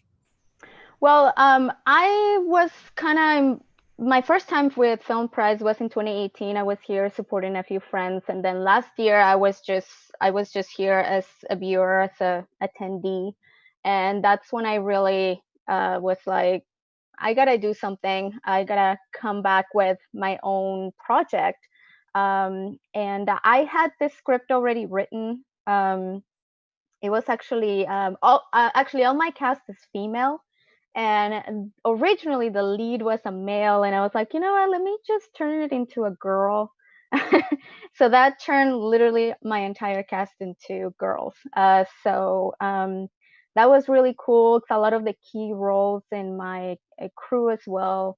My editor it's a lady. My assistant director. I had a lot of wonderful women helping me in this project, and I'm just very proud to be able to bring it to Louisiana Film Prize. So. Well, that is certainly it's an accomplishment, and it takes effort and foresight to make those choices for your cast and crew. And I know that we've had a lot of filmmakers who have made those choices because it's so important to make sure that people have opportunities who women especially, and people of color who have been underrepresented. So thank you for helping representation move forward in the film industry. I would love to talk now with Samuel. Samuel still on? Maybe hey, there we go. Yeah, I'm here. Hey, Samuel. Let's thanks for hanging with us. You've been with us on the feed for a while now. But I'd love for you to talk a little bit about your project. Tell us all the basics: who you are, where you're from, film, and logline. Sure. My name's Samuel Ali. I've been working in film for about 15 years, I guess, producing my own content. I started making 48-hour film projects, developing my own content. I've done about 37 over the past years, I guess. And that's how I attacked this film. I was doing the stay-at-home 48-hour film project. I had done 2 of the 3, and then they were going to do a global one. So I originally signed up for that festival, and one of my actors messaged me saying, hey, is this the festival we're doing? And I said, no, but I love it. And I love it so much more that we're not going to do the 48-hour film project. So I designed it that way to be a one-day shoot, and made it thinking maybe we'll do both, maybe we won't. But in the end, I pulled the plug on the 48, and Originally, I wanted to film a Western. In Texas, I have a Western location, a jail, but I didn't have any of that here. And I reached out to my coworkers on Claws, because I moved to New Orleans in January to work on Claws. So he brought me to an abandoned building in Slidell, and we designed everything around shooting at this abandoned building, because across the street there was a cemetery. Down behind the parking lot that was very huge, there was a path through the woods that led to a bayou. So basically there were 4 major sets all located at one spot. They had filmed some big time show there, so that's why he knew of it. But we'll get to that in a moment of what went wrong with that. So going through my notes, my costume lady, who I made my art director, she gave me a prop house. We were trying to get some specific props like a microscope. We needed to build a laboratory, basically. And I was trying to get enough props to build it at this abandoned building. Well, she says, all right, we're shooting that night. We're going to shoot an overnight because, and she's like, you need to go to this prop house. She's going to be there from 7 to 9 a.m. And I'm like, oh, great, you know. So I go and secure all the props that morning, and he says, well, why don't you just film here? Look at this beautiful laboratory set. Like, forget taking everything. And I said, okay, wonderful. So as we go to film, we're getting behind schedule. There happened to be a flood warning. So what they ended up doing was barricading the entire abandoned building, and we couldn't access it without breaking barriers from the police, which we still did to get 4 shots.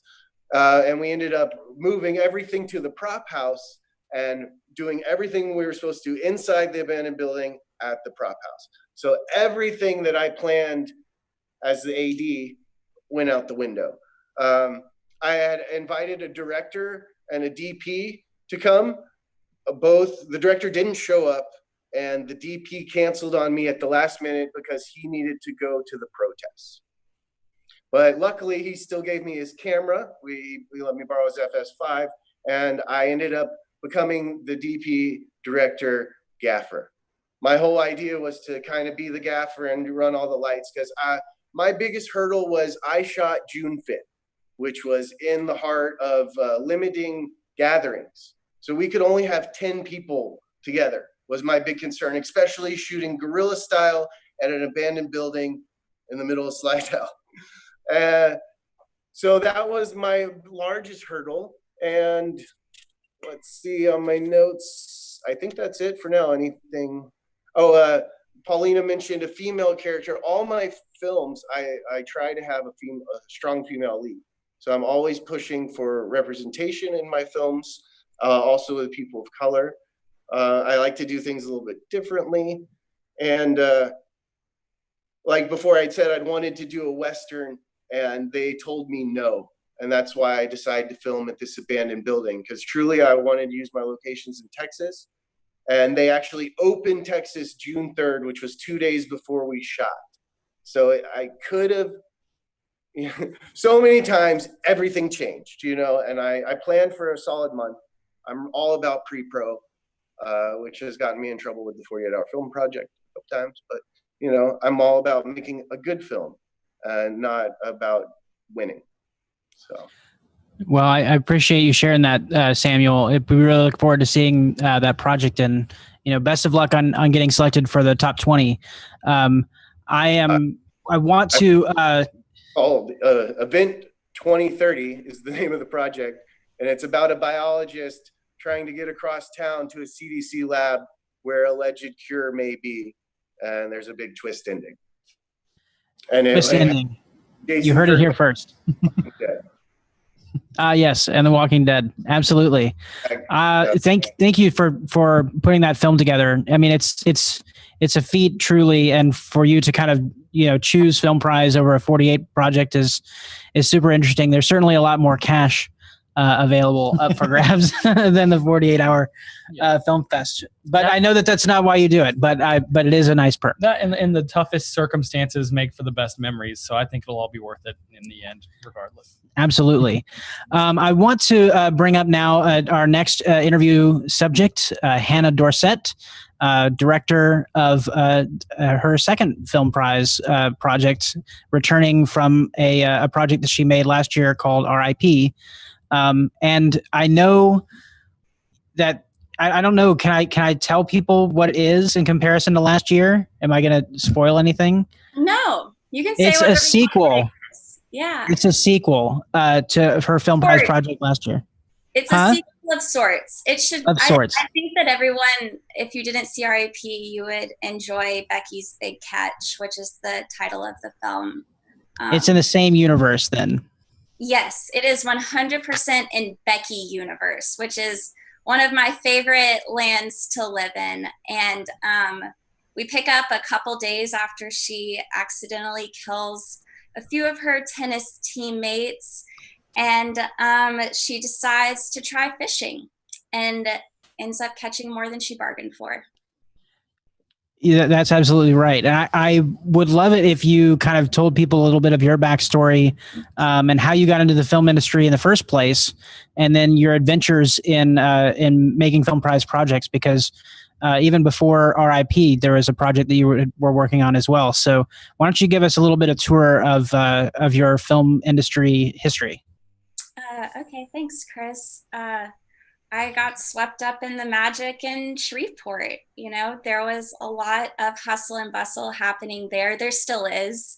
And I worked with Cam, who is, I think, still on here on Salem, and Salem season 2, I believe. And I think right before then or after then, I produced a short for the film prize. It was the first short I ever made. That was about 5 years ago. It did not get in, but it definitely fueled my spirit to continue to make films. And I've made a short every year since then, and they just keep getting better. And then I moved to Los Angeles. I have continued to work for an executive producer for the last couple of years as his assistant. And he's a writer and a director and does lots of cool projects like The Orville. So I've spent a year or two on the spaceship. I also worked on Cosmos Possible Worlds, which is premiering on Fox in September. And associate produced a movie in Nova Scotia called Books of Blood that's streaming on Hulu October 7th. So that's been a whirlwind. That is whirlwind. Congratulations on all of that success. And we're really excited to see what Becky's up to in this new film that you've got going on. And who knows, if you make it into the top 20, we'll all get to enjoy it together. I know that we're getting close to the end of our next half hour, but I think we have time to squeeze in one more filmmaker. Why don't we bring in Hunter McGregor? Why don't you jump in here with us and tell us a little bit about your film, who you are, where you're from, what it's called, and what it's about. All right, it's we did a period piece set in 1942 based on a true story, but it's got a little twist at the end that makes it like, how is this really a true story? But it totally is. And as dictated by Bob Krieger, who is a newscaster back at WDSU and WWL and all that stuff. And then he told this story to Bob Krieger, his son, who was our DP and editor. And so we ran with that. And, once it opened up to being filmed in New Orleans as well, that's where it was set. So we went ahead and shot it like in kind of the vicinity of where everything actually happened in reality. And yeah, I just like maybe 5 minutes ago finished our portal entries to get everything qualified and submitted. Fantastic. So how did you get into filmmaking in the first place? I was working in advertising, and this is maybe like 13, 14 years ago. And I had the worst boss in the world who he reminded me of like Peter Griffin. He would have temper tantrums and throw chairs, and it was just terrible. And a friend of mine that I had done theater with was working in casting. It's like, hey, why don't you come work on, it ended up being Meet the Spartans. And so I started doing that, and then did Treme, and just basically went from there. I just kind of kept doing stuff, or Kville and all that stuff, and transitioned basically into film. Like I had a little bit of like working in commercials. I had a little bit of film knowledge, but not so much screenplay stuff. But I was a writer, and then started doing that, and so now I've written a bazillion short films, and I've done the 48-hour film fest since the beginning, Hammond Horror Film Fest, and I've done the film prize a couple of times. That our first entry into the film prize was actually a poop story. It was I remember that. Yeah, an OCD bounty hunter captures the ex-girlfriend of a diamond smuggler who had swallowed diamonds, and she has to poop them out in the hotel room. And it was really silly, and it did not make the top 20 that year.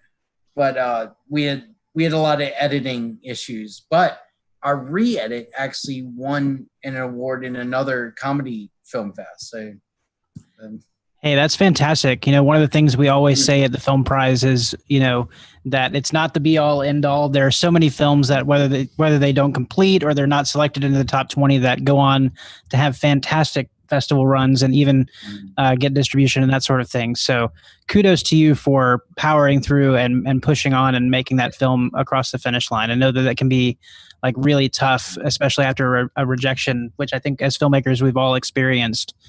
Yeah. So I know that we are getting here to the end of this half-hour block, and we're going to take a little bit of a break before jumping into our 10 o'clock hour. We're actually going to have, hold on one second. We're actually going to have one of these. There we go. Got to mute people. Is Colby. I know that you're going to be bouncing here in a second, but thank you so much for joining us for this hour of the PrizeCast Virtual Film Prize Turn-In Party 2020 COVID edition / whatever. I mean, Fun run race for the cure. That's right. So yeah, awesome. Fantastic. Awesome. So thank you guys so much for tuning into this block. The filmmakers are going to hang out and continue chatting. And for you who are watching on Facebook and YouTube, stay tuned. We're going to be right back at 10 o'clock with more interviews and stories from Film Prize COVID edition. So I'm going to jump up now and put it on the thing. Thank you guys for having me. It was nice hearing all your stories. I can't wait to see all the films, and I'm excited for the top 20. You guys should all be proud. Bye, Colby. I gotta pee. I gotta pee. Bye, guys. All right.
Are we good? Are we gone? Oh, we're, okay. Hey, so we are back on Facebook Live. I'm Gregory Kallenberg. Chris Line is now fielding calls from filmmakers who are frantically figuring out where Film Prize headquarters are and are delivering DVDs as we speak.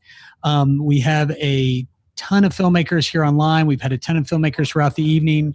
I just want to let everybody know, for those who've just joined us, I know that we have a whole slew of people who just joined us from the West Coast. It's only 8 o'clock where you are. It's 10 o'clock here. The clock in front of us is how much time is left for us to actually keep celebrating you guys before we hit the deadline for Film Prize 2020, and that's the turn-in deadline. And I will now he's here, so I'm going to say I'm Gregory Kallenberg, and I'm Chris Lyon, and so we are here at the Film Prize 2020 virtual turn-in party. What is super weird about this is not only are we doing this online, but how many people have joined just to watch these filmmakers talk about their experience in trying to make a film in very precarious circumstances in the middle of a pandemic. But by the way, and that's news to people out there. We are in the middle of a pandemic. For those in the future who are tuning in right now, we were in the middle of a pandemic. So it's super exciting. You know, you're fielding calls from people who are freaking out. Yeah, I mean, usually the way that this works is we have like a table set up downstairs, and people are coming in and taking pictures, and then going over to Stray Cat and having drinks, and at midnight we do a big toast. But this year we have to handle things a little differently, and there's a protocol. So just trying to make sure that all the filmmakers are masked up and that we've got all the things in place to make sure that they can turn in their films safely. Right. So, but we're still drinking. We are still drinking because that's tequila is still here. That's important. As long as the governor hasn't put a mandate on tequila, we're good. Prize is a go. And let me just go over just a couple of things, because we had a great filmmaker question online here. Somebody was asking, how many films do we have? We never give the number of films. We don't want people counting films. As we were talking about the idea of this registrations, and what Chris didn't say earlier in the broadcast is that we had thought about taking it from a top 20 to a top 10. And for the filmmakers that are online tonight, and the filmmakers who have sent their films from all over the country who came to Louisiana to shoot, we have more than doubled what our expectation was, which is phenomenal. The other thing I want to make sure of is, as you hear us talking to these filmmakers and you hear us talking about how appreciative we are of their work, these filmmakers have been so magnanimous back to us and saying things like, we can't wait, or I can't wait to see what you guys think of our film.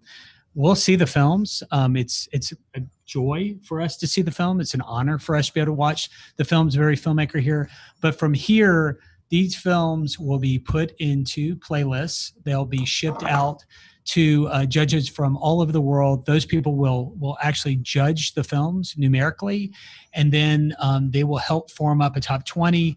In the past few years, we have gotten so close on the last 4 films in the top 20, and because it's such a desirous thing to be a part of, we have like Zoom calls, we have Skype calls where we're able to talk to one another, and you'll see people have knockdown, drag out arguments as to who they think should be part of the top 20. So that's a very difficult part of the decision-making process. It's the next part that we actually tackle right after this. And then of course on October 2nd is when Prize Fest 2020 is going to be, and it's going to be phenomenal. And for the first time ever, the entire world will be able to come to the festival virtually, vote for the winner, and help one filmmaker make what? $25,000, the largest cash prize for a short film anywhere in the world. Wait, you say cash. I mean, usually when a film festival, does this, they usually give like a grant, or they give it in Starbucks gift cards. Or you get a plaque. Or you get a plaque that equates into that value too. But are you saying it's cash? It's cash money. You can buy a ton of pancakes. Is that a briefcase?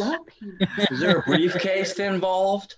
Oh, there's a golden envelope and a giant check that, as we had to tell one filmmaker one year, you can't take to the bank. Right. And there's another smaller check. And let me also say this to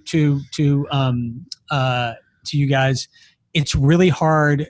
I mean, thank goodness this year is virtual, because it's really hard to put in your car and drive back to Los Angeles with too, or get on a plane. Yeah. And in the case of one filmmaker, they cut it in half and then restitched it back together when they got back home. But so we have on the line, those of you who are watching and joining us now, we have filmmakers from all across the country, and a lot of them from the Louisiana community. So we want to jump in and continue our discussions with those filmmakers about their project that they've made for Film Prize and what it took to get it across the finish line. And up next, I'd like to bring in, let's see, is Abby still here? Yes, she is. Oh, and Abby has a little Abby behind her. Abby, do you have a minion? It's a mini Hank. I got it. Fantastic. Different haircut though. Yeah. So, he's a long-haired dude. That's right.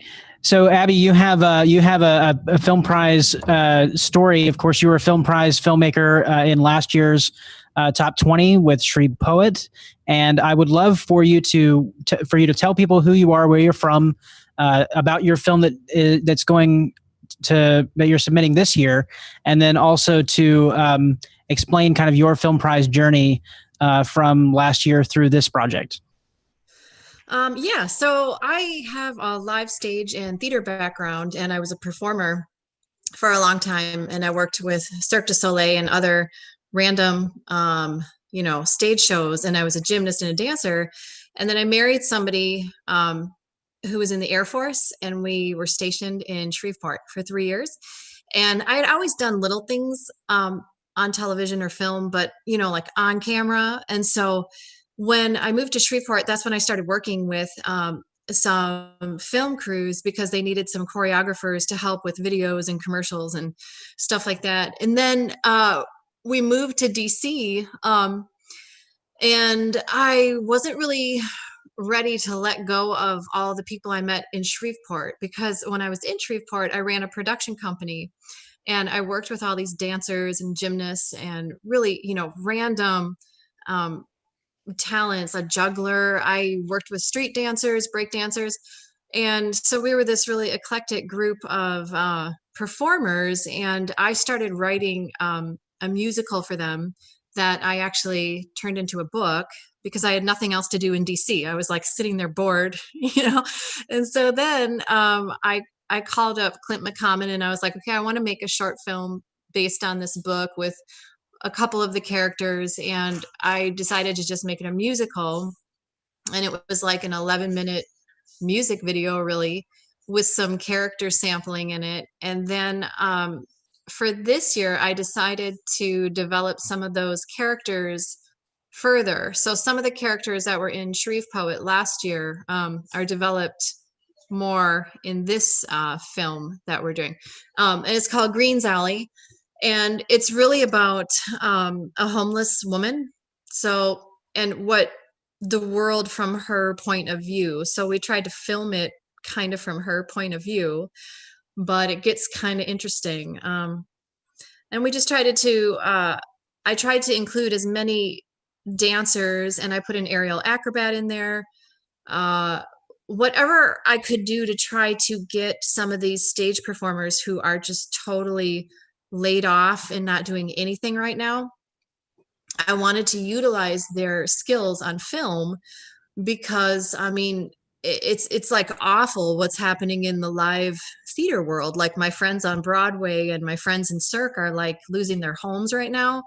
It's bad, so to be able to get some of those dancers and gymnasts on film just for morale, to pay them, to remind the world that they're there. That was the whole goal, basically. And then I ended up using everybody in the cast was from Shreveport, because they were my old crew, and I've worked with them for 5-6 years.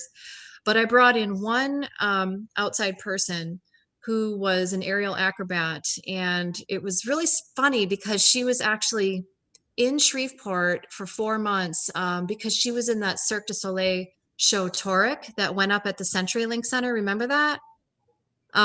She was in that, and she lived in Shreveport for those 4 months. And so she's unemployed. I'm just friends with her on Facebook because we both worked for Cirque du Soleil and we have mutual friends, whatever. So I've been following her. And I said, do you want to come to Shreveport for this film? And she was like, yes, I do, because I lived there for 4 months and I liked it and I want to come back. So it was a weird, mix of people that we had. And I utilized these normally stage performers, but they did a phenomenal job with their acting. And I was so proud of them because this one wasn't really a musical. I tried to make them all have at least one line, and cross over, like get out of their comfort zone. And then, we also tried to carry out the storyline that's based on that book that I wrote 3 years ago. So I'm still developing that story. I'm still developing those characters because I'm kind of obsessed with Louisiana. And I'm sort of obsessed with like all of the eclectic awesomeness that's there all the time. And then we ended up filming like in mid-June. And so we filmed downtown in the alley, but it was private property because it was over at Mini Cine. So we were outdoors, but it was private property. So we didn't have to worry about issues. And then we filmed out at a private farm in Houghton. So we did everything local. We didn't have any issues. We were filming right in the middle of the George Floyd marches and protests. So we kind of incorporated some of the Black Lives Matter imagery into our film because it had already tied in with one of the characters that we had last year. One of the characters we had last year was wearing a Black Lives Matter t-shirt. And so we decided to develop her character further because it was like right next to where we were filming. This huge Black Lives Matter mural was up, around the corner from the alley. So we couldn't help but like incorporate what was happening. And we said we'd be stupid if we didn't. We were in the middle of it when it was happening. We were filming, and I said, okay, we're just gonna incorporate it a little bit so we could tweak the storyline to try to capture the moment. But that's the cool part about independent filmmaking. You can kind of just roll with it. We're not answering to some big studio. So, and our group has always been this really eclectic and group. So we just kind of knew how to do it. And we hope it comes across. It was just, we were basically making a film about several complicated issues happening all at once. And we did it in Shreveport. And so I think I'm happy with it, but it was tricky. Some of the sound issues and music were tricky, and we still need to tweak some of that. But otherwise, we had a good time filming. We did it safely.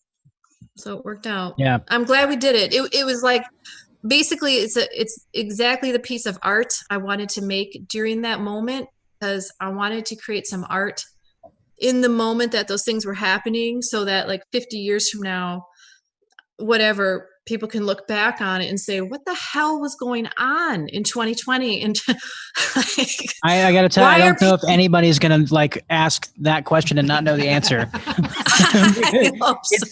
Look, and it's what's interesting is like with Shreveport, you talked about using the imagery that was available to you. And I recall the images of the Confederate March that was happening while you guys were filming Shreveport last year. Right. What an interesting like duality. For those of you who don't know that are watching, like Shreveport has this Confederate monument. And there's been a lot of back and forth, as you can imagine, about it. And last year, that imagery was kind of in the back of your film last year, Abby. So thank you for sharing that. On plan too. So yeah. So yeah, we liked it. I really appreciate that, and I know that the selection committee can't wait to see the film, and we can't wait to see it here in the office as well. I want to turn now to another film prize, a veteran, Danny Zanilotti, who is joining us now from. Are you in Bossier or are you in Shreveport right now? Oh no, I'm at my condo in Shreveport. Okay, gotcha. That's right. So why don't you tell us a little bit about your film that you put together? I know that it came together here at the end of the registration period. So tell us a little bit about you and your film and how it came together here at the end. Well, Saskia Lynch and I, work together quite a bit, and we, even when there's not anything going on, we put script together. So we put a script together for a competition, and it didn't get picked, and we were both really glad it didn't get picked, because when we got done with it, we're like, wow, you know what? We hope it don't get picked. We want to do this ourselves. So we held on to it for a while, and then in the last week of July, we like, hey, why not do this? So we started filming on August 1st. And no kidding, it was Saskia, myself, 6 crew members, and a dog. And that would be Milton Bevins. That was the dog, the Dachshund of Sandy and Ford Bevins, who let us graciously use their home. We had a lot of help from Clint McCommon, Hugo Christian. You know, everyone did a great job, and it's only actually just me and Saskia in the film. The film is called The Game of Chess, and it's about 2 characters that are having a game of chess with an unusual wager. And the log line is sometimes in love and life, everything comes down to a game of chess. Yeah, well, and I, you know, you have done a lot of acting for the Film Prize, for projects for Film Prize over the years. What are the roles that you took on for this project? Well, this one is actually, you know, if you're used to seeing me in Film Prize, this is a way different character. Actually, and one of the hard times I had was being very emotional. Which people do not know me as being emotional as a character. But mine is a very nervous and kind of confident, but then very emotional at a time in this. And I don't want to give too much away, so I'm trying not to give too much away about this, but it's definitely something you never see me before do. Well, that's something that we can all look forward to for sure. I've got to ask, like, what it is that made you want to jump into this project at the last minute. You know, you seem to be somebody who jumps in, you know, earlier in the process. So what is it that led you to kind of taking this on this year? You know, as you guys know, I love Film Prize. I love Prize Fest, and I didn't want to go this year without doing something. You know, at least being part of the process. And that's a great thing about this is if you make top 20, great. If you don't, there's other festivals. It's the process and how everyone in this area can come together at a very last minute and help put something great together. And if it's accepted, great. If not, it's, you know, it goes on to other festivals, and you can show it and share it with others outside of this area and get into other markets. Absolutely. Did you have something? 100%. I mean, you know, again, it's the spirit of what it's all about. And again, I will tell you, for the filmmakers that are on right now, I can almost with 100% certainty tell you that there are filmmakers right now going, wait, what? I could have made $25,000, had a good time, and actually gone through the process of actually making a film. What the hell? You know? So, I mean, kudos to you guys for like, you know, jumping on the back of this crazy horse we call the prize. And again, you know, the part that we are all sort of acknowledging by being here together and being as one, because that's what the Film Prize has always been about, is that this is the first step. And what you guys did was you did something that I am telling you, and I'm sure that all of you have connections to the industry, the film industry right now. Holy shit, you guys did something that 85% of the industry has not done yet and cannot figure out how to do. And you need to be very proud of yourself. So let's keep moving. I know that we got about 10 more minutes for our next break. And yeah, we have a few to try to squeeze in here. I want to bring in next Eva Contis, who is, did she just jump off? we'll come back to Eva. I want to bring in Dexter and the whole crew there on the couch. That is a motley looking crew. I mean, that is something like it's like a hipster music video or album cover. I mean, I'm not quite sure. I saw beers being kind of floated around. I mean, I saw, it's a little hazy in there. It's but yeah, I'm certainly looking forward to hearing this story. Absolutely.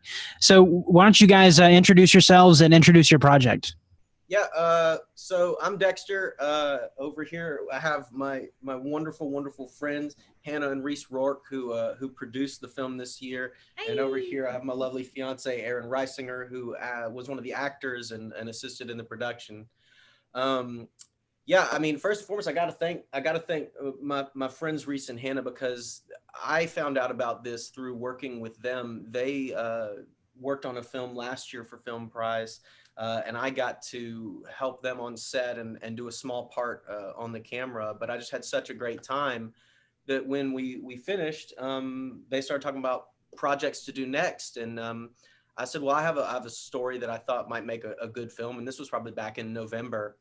And they said, well, what's the story? And I gave them a little, I said, it's about a family that lives in the woods, and they wake up one morning and their daughter is missing and they have to go find her. And so the name of the movie is Find Her. And the tagline is, sometimes surviving isn't enough. It's a thriller, and I can't give away too much, but we shot it. Actually, we shot it back in March over the course of a week, and it was actually the last day of shooting when the quarantine was announced. So we had all gone out to Keachai, which is about 45 minutes south of Shreveport, actually just a few minutes from where the Salem set was. And we were out there all week shooting, and we listened to the radio and found out that, the two kids that are in the film weren't going back to school for the rest of the spring. So they were very excited because we shot it on their spring break. And then basically like, hey kids, you did so well on this movie, you don't have to go back to school. That's certainly one way to look at it. That's homeschooling. Yeah. Well, I remember you guys were sending us, information about the shoot, and it was one of those things where we, again, at the very beginning of all this, we weren't sure what was going to happen. And then when the governor of Louisiana kind of instituted that, first it was kind of the state of emergency, and then the kind of first, I don't even remember what we called it back then, stay-at-home order. Yeah. And then it was just, we've been through so many different names for the different things, but I'm glad you guys were able to get it in and be safe and everything. I mean, I actually remember doing a tequila test, not even sure when we were going to see each other. And then the last day, when they were like, "It's done, you got to go home." I mean, we like cracked. I mean, we cracked open the bottles. We put the Eagles Hotel California on. That's right. Just held each other and cried. Remember that? Yeah, without the holding. Yeah, but we didn't know back then. We just held each other and cried. That's what we did. It's okay. We held each other and cried. You know what, Robert? Tell him it's okay. Tell him it's okay. It's fine. It's fine. I'm totally fine with it. It's just Chris. So. So where did you guys come up with the concept for your film, and what is it that made you want to jump into the Film Prize fray? Well, the movie that I worked with the Rourkes on last year was a thriller, and we just had so much fun doing that type of film that we just decided that we wanted to do another one. And so when I handed them the story and gave them the script, they're like, "This is great. Let's do it. Would you like to direct it?" And I mean, I directed sketches and things before that, but I've never really directed something as long as a short film or a feature or anything like that. But I was thrilled to do it. And we just went out there and had a great time. We had a crew of about 5 or 6 people.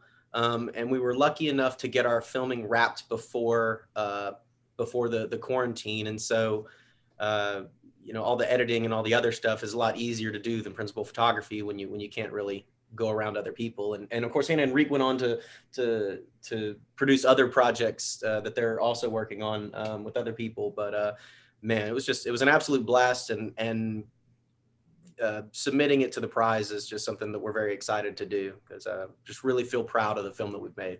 It was really weird as a producer. At the end of our shooting week, going into town to get things for craft services, we were out in the middle of nowhere, and we had like almost no cell reception.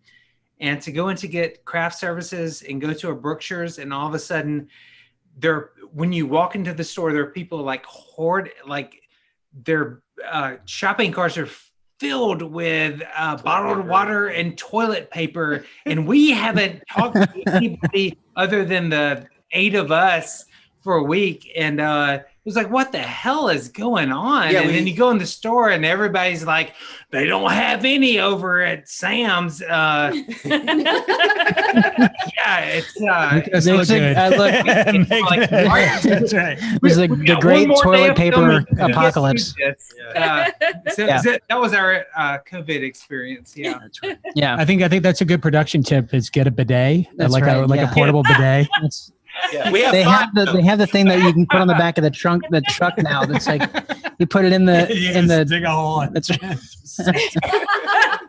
This is the second time we've brought up this in this live stream. That's too much tequila. That's right. Oh, okay. Not enough tequila. All right. So the next, thank you guys so much for sharing those stories. We want to bring up another filmmaker now, Eva Contis, who's joining us from South Louisiana. Why don't you tell us a little bit about your who you are, what you're doing, and what your film is about? Oh God, who I am. I mean, God, that's a question. I come from a background of editorial. I love Shreveport, tried to stay, but alas, I have a career as a film editor, and that didn't fare so well in the fair city of the Shreve by the port. But which is great, because I don't really want to be an editor anyways. I want to be a film director. So I came back to Shreveport to make a film prize. And I really, I have to say this, I say this all the time. I would not have remembered my dream of being a filmmaker had I not been in Shreveport and experienced the film prize, because I started at middle age in Shreveport making my first film. And I had forgotten I turned down film school. I had forgotten I became a parent. I had forgotten all those things. And I was standing on the corner, and Tamsin Merchant looks at me. She's like, well, you're next. I'm like, oh, not me. And then the next year I made a film prize, and it sparked true love and true passion. And I thank you guys for that. That is truly from the heart. It is such a great experience. I'm sorry I didn't come last year, but the year before, but I couldn't because money, whatever. But anyway, so yes, so I am now a filmmaker, and I identify it that way. And it can be sometimes it can be hard to give yourself that label. That's right. Is it so? That's your pronoun? Is that yeah, it? yeah. No, I can identify that way. It took forever. I'm like, no, Eva Conti, filmmaker. Yeah, no, seriously, film director. Hello.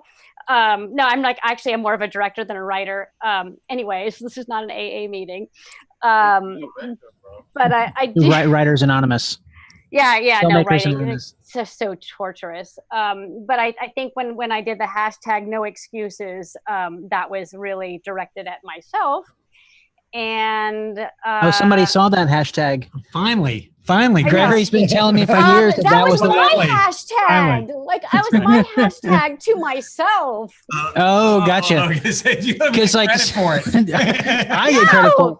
Gregory made it came up with so this. Shut up, you guys! That was my hashtag. I did hashtag no excuses when you opened it up to all of Louisiana, because my excuse has always been yes. Can't get to Shreveport. So that is anyway. So no, yeah. So, but mine is a really simple story. Shot very realistically. It's about me raising a biracial child, and some of the experiences he had in school, told through the eyes of the boy and myself as the mother. And my son and I kind of collaborated in perspectives to bring the story to screen to kind of give us an idea that we are still working through a lot of problems in terms of what we are doing in our education system and how we are relating to one another as human beings. Absolutely. I really can't wait to see that film. And thank you for that, ringing endorsement of the prize. And it's not one that is unique, I think, in the sense that like there are filmmakers who have, whether it's a 48-hour film festival or a film prize, like see an opportunity and a deadline to participate and to act. And we've heard that story several times tonight. So like it is true. And once you get bit by the film prize bug and you see somebody on the street who points at you, or you talk to other filmmakers like we're doing tonight, it really is it's a way to get inspired. And so I'm really appreciative of you coming back and gracing us with another submission. No, it's very unique what you guys are doing, and that's from the heart. Like, I'm very grateful and excited. We'll see what happens.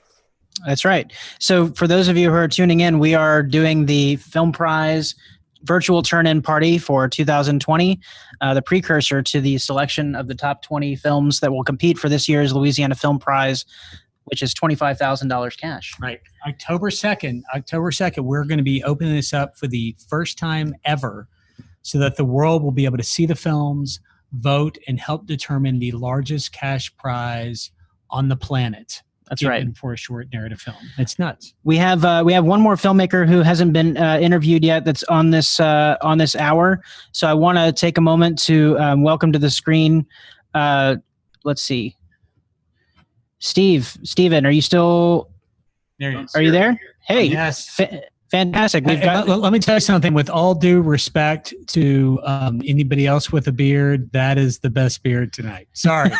Sorry. It is the best. Like, what are you talking about? It is a really, I know I pissed off a couple of people. I know. I get it. I get it. You can do this all day long, but it's the beard paired with a smile. Yes, So Steven, why don't you tell us a little bit about yourself and the film that you've put together and really how you got to be on this project? All right, I'd like to start off talking about the beard. I shaved it at the beginning of the quarantine. Holy crap! You grew that? It's happened since, so that was pretty fun. Okay, so with the film, I'm sort of here to represent for Cry for Help, which was produced by Shanna Forstall and Escalante Lunde, and it's a fantastic project. I was kind of a last-minute replacement director. I've been around here. I taught at Loyola University teaching film and screenwriting, and done a few films around here, but. So they lost their director, and at the last minute I dropped in, and it was just turned out to be a fantastic experience for me. I hadn't made a short since the 90s, and man, how much fun. It was so much fun. We shot up in your area, all around Shreveport, and I think it's funny because we started this film. It's a film about racial justice, and we set it in the 60s. We shot it in black and white. It's super gorgeous. We brought in a guy named John Paul Summers from Abbeville to shoot it. Did a fantastic job. The movie is gorgeous.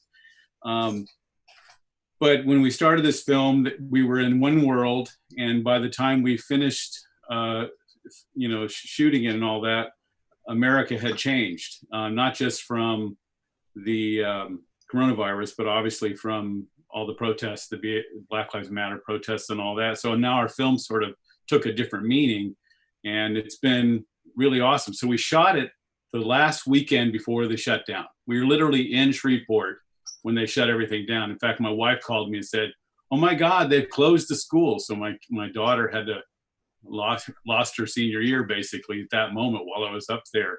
We thought we'd lose the crew that weekend. We thought, oh my God, everybody's going to leave. But they didn't. They all stuck together, and we are really proud of the film we made. Very, very proud of it. Wow, I mean it's a pretty wild story, and I wonder, I know that you were a last minute, addition to the team, but what is your connection to the production team, and what is it that made you want to be a part of this project? Well, I've been around here a long time. I teach screenwriting and made, I think, 4 films in the Louisiana area, including Hate Crime, which is the last one I made. I'd gotten to know Shanna and Escalante and some of the other people really, really well. And when they lost their director, was busy doing post on something else and didn't have time. And she asked me if I could recommend somebody. And I said, "What about me?" And she said, "Oh my God, really?" And I go, "Yeah, I'll do it." And it was such a great project, and I love the people. And also I just fell in love with filmmaking in a different way, because making a short where you can shoot it in 3 days and be done with the shoot is so much fun, rather than having, 5 or 6 weeks of, going through hell. It was a blast, and the cast was great. We have a crew, which is a mixture of mostly people from up there, but a few people from around the country came in to shoot. So it was really a great time. Made best friends for life. That really is the best way to, to do it. Is, I mean, filmmaking is this collaborative, process. And I've never been a part of a project where I didn't feel like I came out with like true family members and people that I could, depend on going forward. And I remember the first film that I worked on as a full crew member, and I didn't understand at all what it was like to be brought into a project, to be brought into a family. And I feel like to some degree, and I know that you're newish to the prize family, but we try very hard to kind of bring that same feeling to the festival as well. So hopefully, if you're selected into the top 20, then you'll get to experience that from that perspective as well. But congrats on getting the film project done and under such circumstances. So, well, I also wanted to say I've been a fan for a long time of you guys. I've been following it. I've always thought about doing something. And I just never had time to do it. So the COVID gave me that time. We shot it. I brought all the footage home to me, and I've been doing the post all through the coronavirus shutdown. Gave me something to do, which made it feel less crazy. And the film's important. I think at the end of the day, we've made a film that it speaks about what's happening right now, even though it was set in the 60s. So I never thought it would suddenly be more important than it started with, but it really feels like we have the right thing at the right time. Yeah, absolutely. Hey, so what we're going to do is we're going to sign off for one last time. We're going to come back. Actually, we're going to do a toast, and then we'll sign off. We're going to come back at 11, and we're just going to hang out for the whole hour. We're going to hopefully all toast one another at midnight when the action cease. Thank you, Chris. Thank you, Herradura. Eva can tell us how to say that correctly. That's right. What's nice. But I will tell you that we're all going to hang out. Like I said, it's at the hour. We're going to let you guys, if you want to ask us any questions about what's going on, we certainly can maybe do a little lightning round, but we can talk about kind of what the process is. And you maybe can ask us some questions about. Yeah, or share stories that the filmmakers have been like chatting in the background too, in between the gaps. So if there's something that we haven't haven't asked, that you 11 o'clock. 11 o'clock. 11 o'clock. It's gonna be a nonstop hour. It's gonna get a raucous hour. I mean, we hear you guys offline, and I see that Cam's woken up, which is awesome. And so it's. But what we're going to do is we're all going to kind of collect ourselves. This is really one of my personally, my favorite parts is that last hour at Straight Cat where the hardcore partiers are hanging out with us. It's that 50 or 60 of us that raise that glass as the last moment ticks away. We ring that bell. We say Viva la Film Prize, and we all wish each other well and head into the night, hoping that the next time we see each other is at the top 20, and hoping beyond that, the next time we see you is when you're raising one of those big checks above your head. That's right. So we're going to do a toast, one of the 2 remaining toasts for the night right now. We're going to take a quick break for about 20 minutes, and then we're going to come back for a full hour lightning round up until the last minutes where we're going to count down the turn-in deadline. So thanks for joining with us. Yeah. Here's to all you guys. Here's to everyone that's online tonight. Thank you for hanging out with us. We hope we see you all. If you're not filmmakers, We hope we see you all on October 2nd for prize pool. Actually, August 28th. August 28th For the top 20. Is a top 20 announcement. We hope we see you all then. Here's to you. Viva la Film Prize. Yep. Viva. And we'll be back here in 20 minutes. All right, let's go. Let me go put up the card. And I will tell you right now, there are filmmakers freaking out. They're at the door, line, at the door. They need a new producer. Seriously.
in the sense of just getting people involved and participating in this. And we certainly have an amazing group of people here. And I just by a show of hands, is anybody out there getting nervous for other people who are at the front door of the film prize? Right, I would be. I've seen people. I've actually seen people try to burn their DVDs at 11:46 on a burn that literally says it's going to take it 32 minutes. So it's a pretty terrible, horrible, wonderful thing. Depending if you're a sadist, it's really awesome to see, I suppose. Hey, Chris, welcome back. There we go. And we are here with our filmmakers. And you're all up on screen, so hopefully you haven't been doing anything. All up on screen, and we have 52 minutes and 5 seconds. We should probably get the bell ready at some point. Also, while we still have people like who are tuned into this, and of course we're gonna have a lot of people watching this tomorrow. For example, I will tell you, we just did Prize Palooza, which you can see on the Prize Fest page. Just go and see. We just went over 25,000 views on that on Facebook. It's a crazy, wonderful online music festival that we did. I would like to take this moment in time before we get into with the filmmakers. I want to thank Felicia Kay for being here tonight and being a moral support and doing all the things that she did. She is a phenomenal, bright spirit. Tobias Kallenberg, who hopefully they'll all be joining us for the Tequila Toast, of course. Yes, he's taking care of a filmmaker right now. Okay, so. And Tobias Kallenberg, oddly enough, is related to me. We are related. And you wouldn't know it by looking at them. You're right. That's right. And then Colby Doller, of course, was here earlier. But then Amy and Melissa, Chris Holland, Stephen Knight. There's so many people to thank that put this thing together over the year. Chris, thank you for everything that you've done. Hey, thank you, Gregory. It's been a phenomenal. I mean, there's gonna be a lot of hugging and crying at midnight. I hope you're ready for it. You got your mask ready for the hugging and crying? I'm not sure that counts as the social distancing. Yeah, that's right. It's gonna happen. So we have less than 51 minutes. Less than 51 minutes until the turn-in deadline. And as we just sent Tobias down to meet another filmmaker, so they are still streaming in. Yes. And some of these the traditions and things that we have done along the way have all sort of trickled down into everything that we do. I am curious if maybe we could go around to the filmmakers that are still online, doing what you did in the time that you did it. I'm curious, knowing again, if people are online or not at this point, it doesn't matter because they will see this in the coming days because that's what they're doing with all the Film Prize content. What advice would you guys give a filmmaker who is watching this that is thinking about 2021? Again, if Lion has some magical friends out there that are flying in their films on Harry Potter brooms, that's one thing. But for the people who are watching this and are like, oh shit, I want to be like these guys, right? These guys being you. These guys, the guys that are on, we're all up right now, right? Everybody is up. Okay, cool. I am curious if you guys could give a piece of advice to those filmmakers out there that are watching right now that want to do this next year, which, by the way, will be our 10th anniversary. It will be. We started in 2012, and we're on year 9. So, we thought year 9 was going to be like our dry run for year 10, and we were gonna like start planning all the things that we have a lot planned for year 10. That's right. This is the shitty date before the really good. It's like, but what's really interesting is, and I know we're going to get to the filmmaker question you were just posing, but what's really interesting is the way that this situation has forced us to evolve and adapt. We've been talking for a long time about how to bring Film Prize online and to preserve the experience that is Film Prize, and this is affording us that opportunity. So we're making lemonade out of lemons, and we think it's going to be a really fantastic festival. Yeah. Well, I mean, again, if everything that's led to this point is any sort of indicator, then you're spot on. Again, go back and see Prize Palooza if you want to see something really glorious and fun and really has that prize spirit that we hope to bring to Prize Fest. So because apparently Robert has really found something super hilarious So, if we can get Robert's attention. Robert. He's got us muted. All right, there we go. All right, so let's jump down. I think Robert says it all right there. That's what right. his advice is to other filmmakers. All right, so let's go to Brittany. Brittany, the advice you would give another filmmaker now that you've kind of gone, I don't know what the look is right now, but it's kind of like a middle school haunted house. Maybe am I close? They're like so creepy. I don't even know.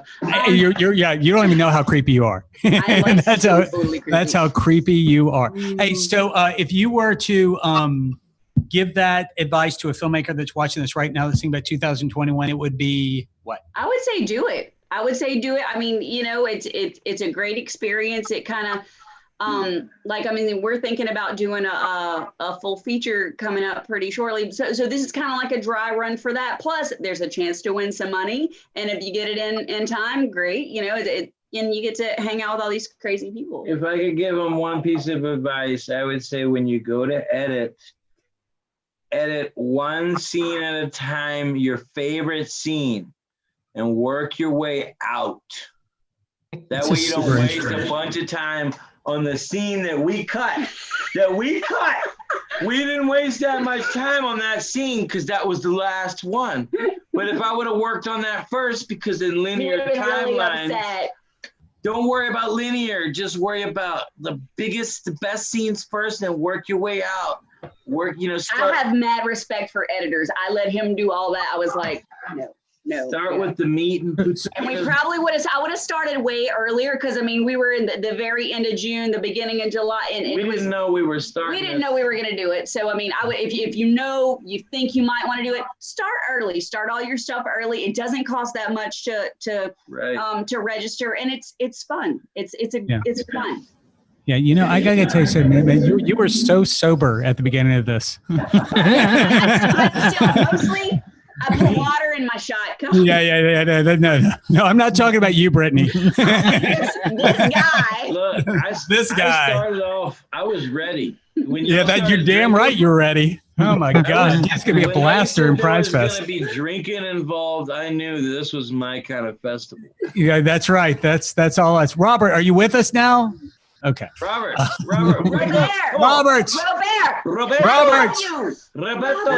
Okay, never mind. We are skipping. Robert's like, no, it's the other way, Robert. I'm gonna have to text the him. other way. All right. So, Danny, advice you would give a filmmaker watching right now that is considering maybe doing this for 2021. Start now. Start getting locations. Get your crew ready. When I did Warrior Spirit, I actually started the Film Prize before. I was going around recruiting at the Film Prize before just to get Warrior Spirit ready. And I did the same thing for Gambler. So yeah, because you have to have a script already up and running. You got to start coordinating people, locations, who can do what. And as a director, you got to put all that together. And you don't have a lot of time with everybody else working. So you need to start now, like right now. Okay, well, you heard it from the man, Samuel. You have a crew out there that are like they're just like, what the hell is going on? We're being told what to do. There are drunk people all over the place, but you are telling a 2021 filmmaker whether they should do Film Prize, why they should do the Film Prize, and how to do Film Prize. Sure. My best advice I think I could give is to write within your means. When I first started, I would write these elaborate stories and I would be like, how do we make this? And we didn't have the capabilities. Now, when I plan my films, I'll figure out my locations and I'll write around my actors and locations. So, and that leads me to story. You may not be the greatest cinematographer ever, but that is not important with filmmaking. If you have an incredible story, that is going to take your film further than some fancy camera or camera trick. So maybe my third advice piece would be to keep it short. They give you 5 to 15 minutes. Well, it's much smarter to do a 5-minute film because it's less shooting and more time editing than do a 15-minute film and kill yourself. So punchier films tend to win when longer films can drag. So, I could go on forever. He's got more advice. But I teach filmmaking to children as that's fantastic. We should talk to you about Film Prize Junior. That's right. Film Prize Junior is up hold next. the page. That's right. All right, Robert. Robert, you're back with us. Holy shit!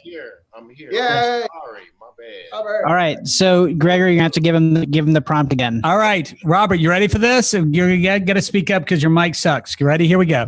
Here it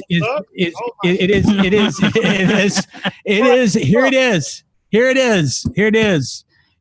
2021 filmmakers are watching right now. You are telling them why they should do it and how they should do it. What advice would you give them, Robert? Do what you're supposed to do. Make sure all of your paperwork is in order. Make sure you got a good script and do what the hell you're supposed to do. Straight up. Focus. You guys are so mean. This is like it's like no gentle cajoling with these people. They just all about. Wait a minute. From a director's perspective, that's all he wants to see to happen. He wants everything to go right and make sure that everything is done appropriately. That's right. And he is. Somebody sweet talk these guys for us, please. They're the people running for the door right now. Maybe. Maybe Lorna and Jimmy can give us another perspective. Yes. All right. What's the advice? Please. Okay. Remember, kids, sex sells. Okay. Follow your heart. There we go. Don't let anything get in your way. My advice would be to don't take yourself so seriously. Let go of all of those things that are telling you to do things a certain way. You have to adapt. Also, I think to go along with what Ali was saying, she'll disagree with me. Story. Tell a good story. Don't let anything get in your way. Don't say I can't do it because I don't have an Alexa. Don't say I can't do it because I don't have a full-size G&E crew. Don't say I can't do it for any reason. Tell a story. Use what you have to tell a story. Don't let anything get in your way. I love that. Look at that. You pissed off Chris so much he left. Way to go. That was mean too. No, Chris, I'm telling you right now, for the people who are out there, there are people banging at our door right now with 40 minutes left that are still calling us to figure out where the office is. I just hope they're not calling from like Baton Rouge. That would be bad.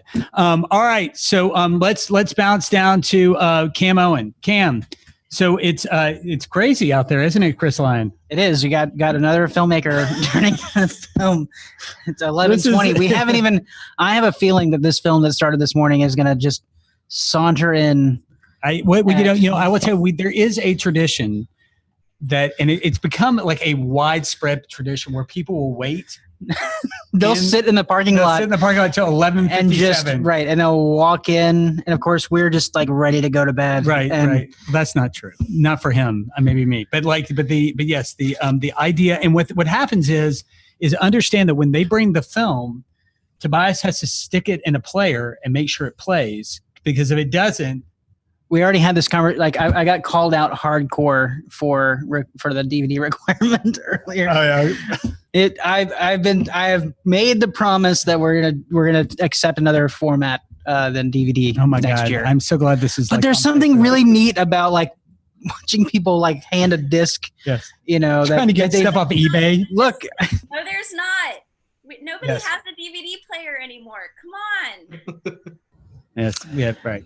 Well, that is I mean, so true. filmmakers have spoken. We all right. I've cut off. DVD players. They're impossible to find. We literally like it's threw something on Facebook and we asked our neighbors, like, who out of our neighbors has a DVD player so we can test this thing? And like our one neighbor had a said, DVD player, and our DVD didn't work. and it didn't work. and she was 76 and she's really sweet. And he was 72. And yeah, that's right. We don't know how old he is. Oh, Gregory's being ageist again. I'm going to hear about this tomorrow on Twitter. All right. So Cam Owen. So 2021 filmmakers are watching right now. They're like, why is that guy asleep?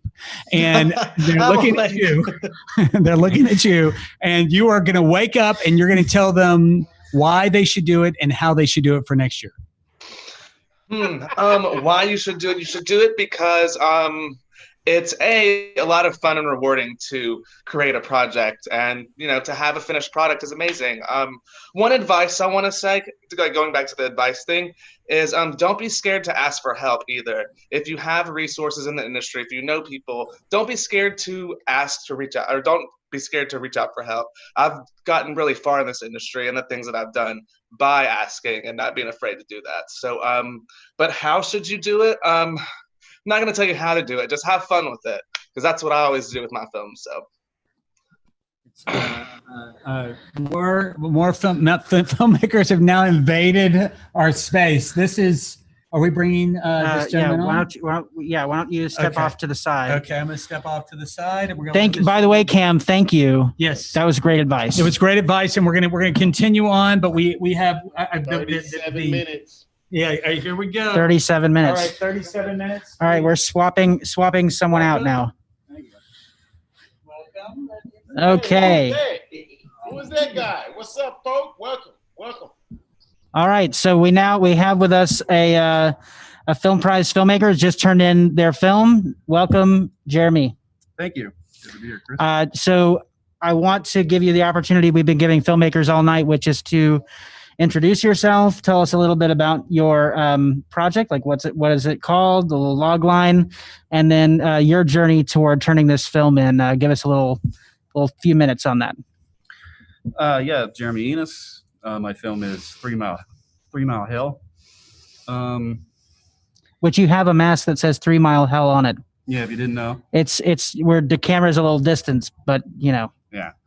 So yeah, I really hate saying too much about a short film. Sure. But anyway, it's a Western. It's a Western. Yeah. All right. The journey to make it was very last minute, as many of these were. But we shot in Louisiana woods in the heat, the snakes and the bugs, and it's special. I really like it. Yeah, I can tell you don't want to get too far into it, so I want to back up and talk about your Film Prize journey from the beginning. Like you were a filmmaker way back. So tell us about your Film Prize projects and why you keep coming back. Yeah, I mean, we started the very first year. If nothing else, it's good practice as a filmmaker. And it's a great party. Every year, it's just a great time. Yeah. So it's probably the primary driver for why I keep coming back. Absolutely. And the thing that we were doing here in this last hour was, if future filmmakers were watching, what advice would you give them if they were to want to do the Film Prize? Well, just do it. I mean, don't let doubt or lack of resources stand in your way. It's the easiest time. You've heard this a million times. It's the easiest time ever, in history to make films. So you have no excuse, really. Absolutely. Well, thank you so much for jumping on the live stream with us. Wish you the very, very best of luck with 3 Mile Hell. And so I'll let you go, and we'll bring Gregory back in. But Thank you so much, and best of luck. Thanks, everyone. All right. So we have a couple of filmmakers left that we'd like to get some of that last minute advice from. And Gregory Kallenberg can come in whenever he wants. It's fine. He'll get there. So I'd love to have Hunter McGregor give us his advice to future Film Prize filmmakers and what they can do or what they should avoid.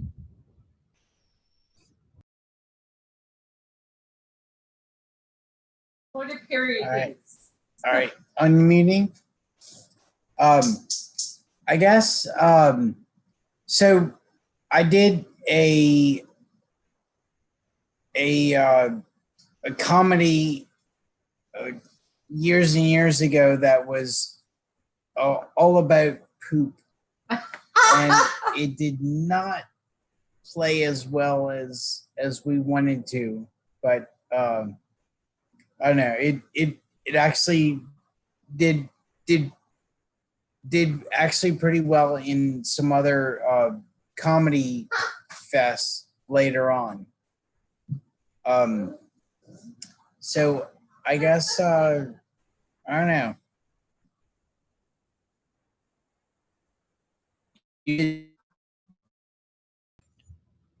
I think he froze.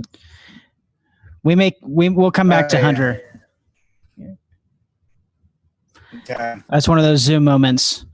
I'm gonna mute Hunter and we'll have him come back when he's got a better connection. Hannah, why don't you deliver to us a little bit of your advice there? I agree with the guy that was just up there. Just do it. I love the film prize and the accountability that y'all offer, and that you check in. You want us to register. You want to know what we're doing. I appreciate your phone calls, Chris. Like, that is unique to a film festival, and just the experience to have somebody care that you're making something is a lot. So I encourage all first-time filmmakers to try the film prize, because I guarantee them it may be their first film, but it probably won't be their last film prize. And I love that we're all doing this now. I think that it's more important than ever to make, and I'm so excited that y'all are hosting another festival. Well, I appreciate that. Hunter, I think that you are back with a good connection, so I want to give you another chance to give that advice there at close us out with that last bit of filmmaker advice.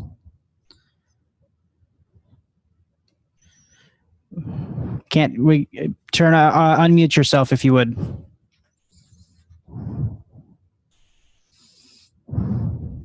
Boom. Unmute. Yeah. Yep. There you go. Okay. Yeah. I've done the film primes a couple of times. I had a ridiculous poop movie that we did about. It might have been the second year of it, and then and now we've done a drama period piece, and I guess I would say we've had a couple of different concepts that we wanted to do, and then we did this one. Finally, I would say just, do it. It's the biggest prize there is. It's almost silly not to do something, Yeah. So, well, I appreciate all of your advice out there.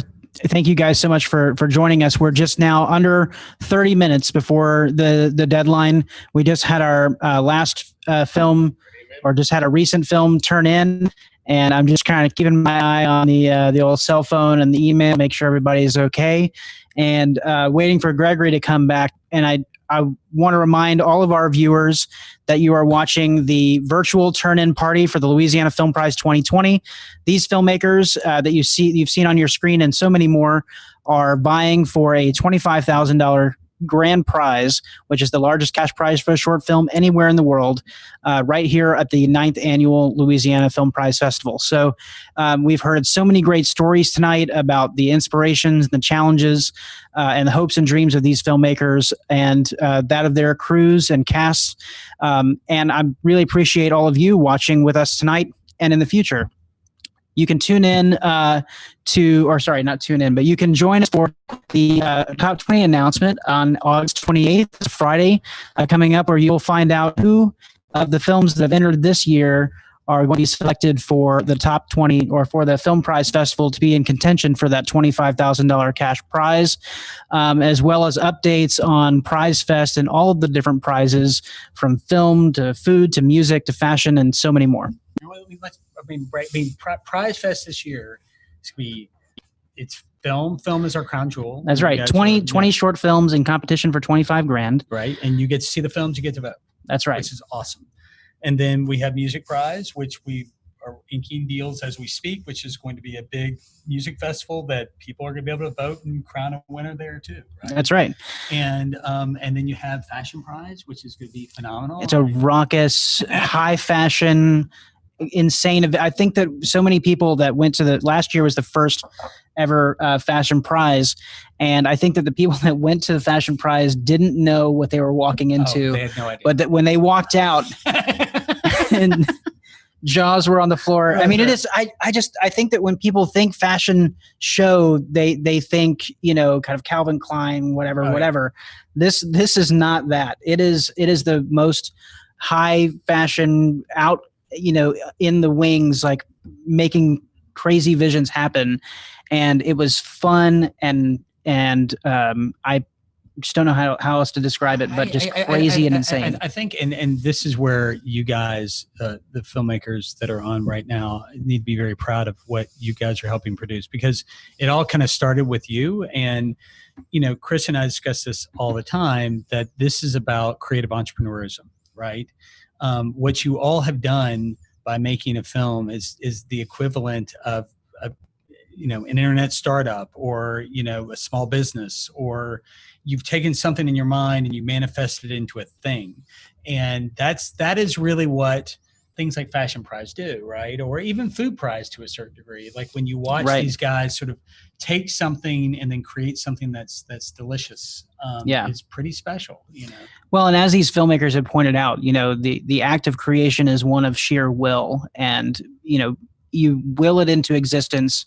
And it is that collaborative process for filmmaking, and certainly in music and other disciplines, is creation is a completely different part of the human experience. And I'm so excited that we get to be a part of that. And as you pointed out, the creative entrepreneurism that comes along with it, where it is called show business. It's not show art. And while there's plenty to love and appreciate from the artistic perspective, but so much of what we're trying to do here at the prize is build an indigenous set of creative industries, and these filmmakers and all the creative entrepreneurs are helping make that happen. 100%. So do we hear Cam's not Cam's advice? Did we hear Hunter's advice? Yep, we went Hunter and Hunter. Hannah. So what was Hunter's? Just encapsulated. I'm sure. What was Hunter's advice? Hunter, you did really quickly. What was your advice? He's muted again. Okay, this is a party foul. Okay, here we go. Yeah. Your advice was what? My advice is to do a film no matter what, and we did one that was all about poop, and it just it was. This is why I wanted you to do your advice again, because I just wanted you to say the word again. Yes, and it was really fun. We should start a talk show. And we redid it, and it actually did okay in another comedy film fest. It was not ready for prime time when we did it for the prize. But this one is a period piece. And Yeah. very serious. Yeah, is like so different. This one is a period piece. Oh, you're making me nervous. To, wartime. So yeah, I love that. I'm excited about it. And Hannah, what was yours? There you go. Gregory wants to hear Hannah's. Let's see. Let me just a quick bracketed. What was your advice for the world? Just do it, and then do it again, and then one more time. Just keep filmmaking and enter in the film prize. That's it. I think Hannah just gave us our film prize T-shirt. It's more I'm reminded. It's a great, because obviously it's a Nike slogan, right? Yes, but it's also like I can't help but think of Shia LaBeouf in front of the green screen. You know what I'm talking about? You guys remember that? Yes. Was that like 5 years ago? We can drop that. We can drop that video into it in post. I should have prepared it so we could just put him behind us. You know, I will tell you that I don't know if you remember when we did the T-shirt.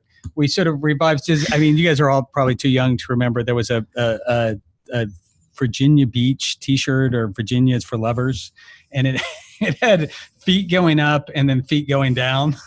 Is what no, it we was. did that. We did that T-shirt. No. I'm saying we did it. Oh yeah, and it was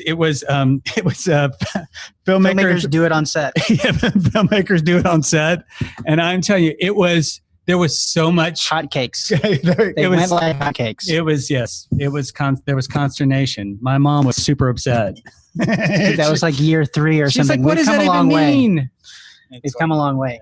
So we have 22 minutes left on the turn-in deadline. I haven't received a phone call, but that Tobias is down there and making sure that we get all the last-minute films turned It is in. crazy. It is nuts right now. So,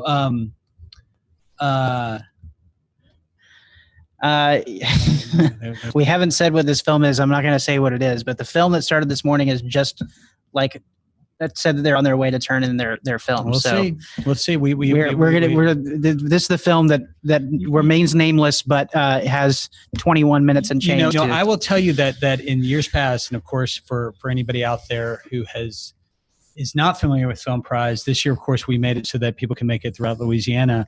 But usually you have to make it within the Northwest Louisiana territory or the shooting zone. And we would have filmmakers literally drive in from New Orleans, like burning it in the car that day. That's right. They somehow had a laptop with a DVD burner on it. Right. And that's the best way to burn a DVD is in the back of a car right. on a Louisiana road. Just enough battery to Right. make it to Shreveport Right. and burn And there. it's I got to have so many great stories, and having you guys here to kind of help complete another weird part of our history is pretty phenomenal, I think. So do you guys have any questions for us? No one ever asks us questions. I know, but there's a filmmakers the opportunity. Does anybody want to say anything except for complain about the DVD burner? How about that? Can I just ask that? Oh, and of course everyone goes quiet. At that point. No, it's good. No? Okay. Everything All right. okay out there? Yes. Brittany, do you have a question?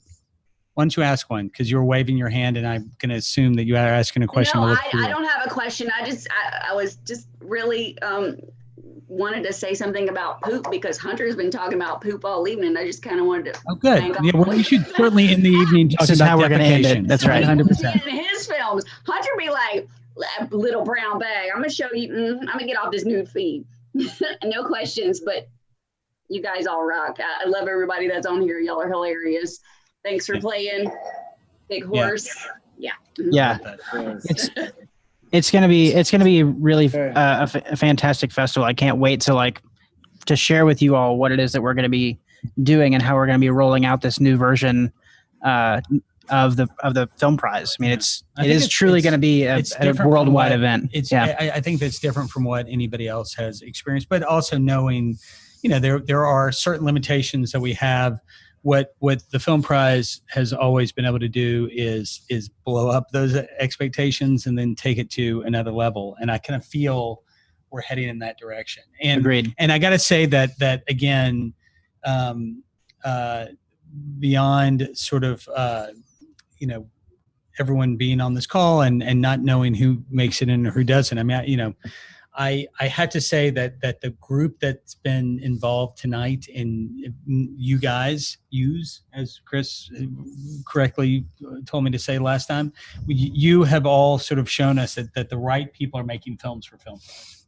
Yeah, that's right. And it's, there are filmmakers who, weren't able to kind of make it back to be on the show with us, and who are traveling right now, that are out there kind of tuning in as they're driving back to South Louisiana. And so I am really excited about this group who has found a way during these really trying times to tell stories, and to, as all of these speakers have given the advice to do, which is just make it happen, not something get in your way. And one of the things that Coley said a few months ago on PrizeCast, which is our show that we do every week now, and back at the beginning we did it every day. And filmmakers are an incredibly resilient bunch. They're always problem solving. They're always capable of finding the way forward, and those are the people that that Film Prize, or they embody the Film Prize spirit. So I'm really happy to see all of the projects come in, to hear the stories tonight with the filmmakers, both the ones that are here and the ones who either couldn't make it or were on earlier. It's been a really fantastic year, and I couldn't be more proud and excited for what has been accomplished by everyone. We really did kind of go down that dark path of, you know, what Film Prize might be at the very beginning of all of this, and the filmmakers have shown us that we had no reason for concern, because they were going to be there and do the work. Yeah. It's a crazy thing. And, you know, again, I mean, I hope you applaud yourselves when you are thinking about all that you've accomplished, you know, and listen, it's very easy for us to sit here and talk about how you made a film and you should be very proud of that. We have done this for 9 years. We also know that there is a point where, you know, again, this is that point where we're all together, and the joke is we're all tied, right? That's right. We're all tied for first. Everyone's tied for first. Danny was raising his hand. Yes, I don't know if you wanted to add something in, Danny. Yes. Actually, it's actually just a question. Usually, if you make top 20, you get a certain amount of tickets at half price. Is that going to be the same this year for the same amount of tickets? So we have a whole package of things that we're going to be announcing with the change in the festival. So all those details are going to be ironed out, but there will be opportunities for filmmakers to bring their people along with them. So yes. Awesome. Yeah, absolutely. So I think a little later, I clearly y'all are going online, but is there still some capacity that'll be physical? Well, we've certainly been exploring that, and right now it's going to be, you know, up to the governor. It's going to, and well, I say up to the governor. It's really up to the people. Hopefully, we're all doing the things that will allow us to be in spaces together and be safe. But ultimately, we are limited by and are, you know, happy to oblige the rules that the governor puts in place. And so, how that all unfolds will really not be determined until, you know, a little while from now. We're still kind of holding on to see what happens. Yeah, I will tell you that in a recent conference call with Chris, we were talking about our options could be, and I'm sure you remember this call, and I said, well, you know, if we take on this venue or that venue, it's all good because we can maybe get this many people here and this many people here, because it's 50%, right? It's not 50% in Louisiana right now, it's 50 people. And the issue is that when you look at like our staff in a building, right? We're talking about cleaning staff, you're talking about staff that are handling the tickets, you know, that's probably about between 10 and 12 people. That's 38 people in a theater environment that, you know, I mean, the numbers aren't a mystery. I mean, for us, we spend a lot of money really trying to deliver one of the best film festival, film competition experiences on the planet. And between Chris and I, we've been to them all. And I will tell you that it just doesn't make financial sense for us to do everything that we have to do to outfit the Scottish Rite or outfit Art Space or outfit any of our other theaters at the cost that we do if we can only put 50 people in it. And so I'm just giving you sort of the message that as much as we have tried to do everything that we can to put people together, it's getting, I don't want to say it's impossible, but it's pretty unlikely at this point, I would think. Yeah. And it's something that we've been holding on to, you know, and there are, you know, we've had plans, we've had umpteen plans. It's true. I've got them all. to kind of figure out the best way to preserve the prize experience. And, you know, while the theater experience certainly remains one that we want to include if we at all possibly can, and there are a lot of ifs that come before that happens, we put a lot of focus on this virtual experience and making sure that being our first time to have a virtual experience, that it is as high quality and as that it adheres to the prize spirit as much as possible, and that includes things like view confirmation for films and making sure that the rules are followed and that people can't game the system, and that we're taking the voting very seriously. So we've been focusing a lot of energy on working with virtual film festival industry partner to make sure that we're fulfilling that part of it as well. So while there are a million plans that we have for what a festival would look like in person at varying percentages of capacities and things like that, we've really turned a lot of our attention to make sure that we have a robust and fair virtual experience. Yeah, I got to tell you that it is just the construction of the plan has been one of the most and not emotionally difficult at all. It's just trying to kind of figure out what the world looks like and what you can do and what you can't do. I mean, for our partners and our friends who are out there who are doing things at a much larger scale than we're doing, and watching like my friends at ACL cancel their festival, right? The people at South by Southwest like starting to think deeper about what does 2021 look like, if it looks like anything at all. I mean, here's the good news, right? And Hunter, if I get too dark again, just bring up your poop movie. But the good news is that with the group that we think we're going to cultivate for Film Prize, and with the plan that we have the opportunity to be a leader from a somewhat small town in an unknown corner of Louisiana, to be a leader in what a festival looks like in 2020, and then taking components from that, build on what could be the most glorious year for the Film Prize ever, or I expect it to be, which is going to be 2021. But 2020 is going to be a lot of fun, and we're going to make it. And, if anyone knows us, we will it so. So, cheers to that. Thank you, Gregory. Cheers to you guys. Yeah, absolutely.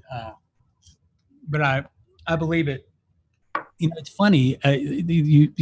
Tequila doesn't taste as strong after the 8th shot, but it's. Wait, you can still taste, right? Yeah. I said it doesn't taste as strong. Okay. I don't think it tastes as strong. It is true. It's like I have to tell you that a friend of mine, Austin, called me the other day, and he goes, "So I woke up and I picked up a cup of coffee and I couldn't taste it." And of course, that's like that, it's that red mark that goes on you, that you realize that something terrible has happened to you, until he realized that he was drinking his wife's green tea. Oh, God. So it was one of those things that was, are they on the way? So the last few films are heading our way right now. I got to tell you that as much as I would take it all day long, we have 9 minutes. And again, this isn't for my filmmakers, but this is for the people who are out there right now, the people who are going to watch this tomorrow. There are 9 minutes and 40 seconds. If they don't make it, if they get here in 9 minutes and 50 seconds, I guarantee, Chris Line, is that person in or out if that happens? They're out. You got 9 minutes. Goddamn right. You got Goddamn 9 right. minutes. I'm telling you right now. That's right. I am telling you right now. I am looking at the clock. It's 9 minutes and 15 seconds. And I tell you, you guys have hung. You got 8 minutes. It is 9 minutes and it's now 9 minutes, coming up on 9 minutes. Sorry, you got 9 minutes.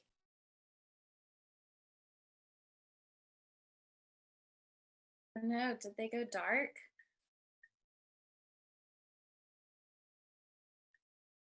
We lost the host. Oh no. Not the host. Now the party really begins. Right. What did you do? You broke it. One that made it in on time. Yay. Right. Are we live? Are we still streaming? We are. The host isn't. Oh gosh. Still recording. Mm-hmm. Yeah, I just let them know. There they are. There they are. Oh. Hey, Oh my God. Welcome back. There it is. All right. So Chris has been running back and forth trying to salvage the last few films. That's right. We got. I'm happy to report that the film that started this morning just turned in. Just turned in. All right. Wow. So give those guys a hand. It's nice. You gotta cheer these people on. That's right. And so really quickly, is there anything you guys would like? I mean, again, this is a very special group that stayed with us the entire night. You guys have set I don't even like y'all. records. I love you guys. You guys are Oh, you're cool. I like Robert. We are being inundated. Take another shot. There are yes, we'll definitely be doing one very soon. Take another shot. Hey, Tobias. Yes. Hey, Robert, can you get the bell for my office? I will. Let those guys Bell in for the my door. office. We're getting very Take close. Another shot. Yes, really. Robert, He's like, I got a for some reason, Robert, you have this power over me. It's very strange. I'm sorry. I just work here. The devil on my Say shoulder. that all the Hey, time. everybody, this is Tobias Kallenberg. Give him a big hand. He's been here all night long. Felicia, why don't you come around real quick? Tobias, take another shot. Tobias, he's 21 years old. He can do it, Robert. This is He's Felicia legal. Kay. Give her a hand. She's done a great job. She's been here all night long. She's done a really Please wonderful take a shot too. Yes. Robert is trouble. That guy's trouble. I've Trouble. been held hostage. He is trouble. Oh, Yes. He's trouble. I've been Hunter's held trouble. hostage. Lorna is trouble. Movie, dude. Samuel is trouble. Brittany is definitely trouble. Zanalotti has not proven to be anything but trouble. Kim, Owen. All right, so we are looking at 6 minutes and 24 seconds. We're going to go around. You guys have all made it through. Is there anything you'd like to say to the other people that have sat on this call, the people who are out there? One last moment of Zen, like piece of advice, something wise you'd like to impart on your brothers and sisters out there who have stuck with us the entire night. And we have a great crowd right now. Hey, what's Take up? another shot. Hey, come and wave real quick. Come and wave. Smile and All wave. right. Smile There and they wave. are. Give them a big hand. Give them a big hand. They made it. All of you, take a shot. They've made it. Go. You know what? That is a good idea. Go get cups from the kitchen. Please take a shot for Robert. Go get them. It's leave your COVID outside the kitchen and then. Yes, the kitchen, Josh. That way and take a right. Yes, You're right. fired if you don't take a shot. There we go. That's right. This is what he does. All right. How crazy is this? This is phenomenal. Hey, everyone, go ahead and get your cups. You're fired if you don't take a shot. There we go. We got a whole crew. Hey, Felicia, get a cup for yourself. Yes, that's what I'm talking about. Take the shot. All right, here we go. All right. This is like Tobias. Actually, he has to drive me. Never mind. No, I'm right here. He just can come in. He can come in, but he can't drink. Not even one shot. He's got to drive me home. It's I mean that's why we had him. We had a child for a designated driver. Yes. All right. I'm ready. Let's go. Let's go. Just a little bit. Sure. All right. Shots, baby. This is that fantastic moment. Take a shot or you're fired. Robert, you need to stop. No, Robert, I will Robert. not. That's right. I cannot tell Robert to stop. There we go. Robert, you know what? You're like the online version of that guy. All right, Lion, are you hanging? Yeah. All right. Go. We are looking at 4 minutes. All right, so we are going to be drinking very soon. Really quickly, Robert, do you have any advice or wisdom you'd like to impart upon the audience since you've hung out this whole time? Really quickly. Drink more liquor. Drink more liquor. Okay. Brittany. Klondike bars. Klondike bars. You graduated to a Klondike bar. Awesome. Good for you. Danny Zanalotti. Hey, just real quick, everyone that did turn in and did a film this year, y'all are awesome. The Film Prize, you guys are awesome for doing this. Did you just, What is did you it? just say that the people are awesome who didn't turn in? No, that did turn in. That's the They're best awesome toast too, ever. guys. They're Coming awesome from too. a potential filmmaker and winner of $25,000. Tell those people who didn't turn in they're awesome. That's good. You're awesome. Samuel. Thank you. As long as you keep hitting record, no one can tell you you're not a filmmaker. What? Boom. That's super So profound, very late in the So evening. profound. Lorna Dobson. Have a designated driver. Always. Oh, she's There we go. Cam Owen. Oh, tripping. I'm gonna drink right now. Shit, I don't know. Fuck. Oh my god, I'm so sorry. Have fun. Shoot your shot. Do a film. I don't know. Awesome. I've been here too long. Hunter, and it has to have the word poop in it somewhere. Bro. Oh, Yes, bro. you should try to Has one for Tobias, or may have just poured it. try Go to ahead. put poop into all of your films. Honey, you Because fucked up, This is baby. the because Fucked it's up, gonna baby. it's funny. It's gonna make it funny. This is gonna be a rough crew. Everyone loves poop. Yes, that's it's true. Hannah, you're gonna have to follow that up and take us home. Oh my god. Okay. Raise a glass, wear your mask, and finish your rough cut. Wear a mask and cover your butt. What was that?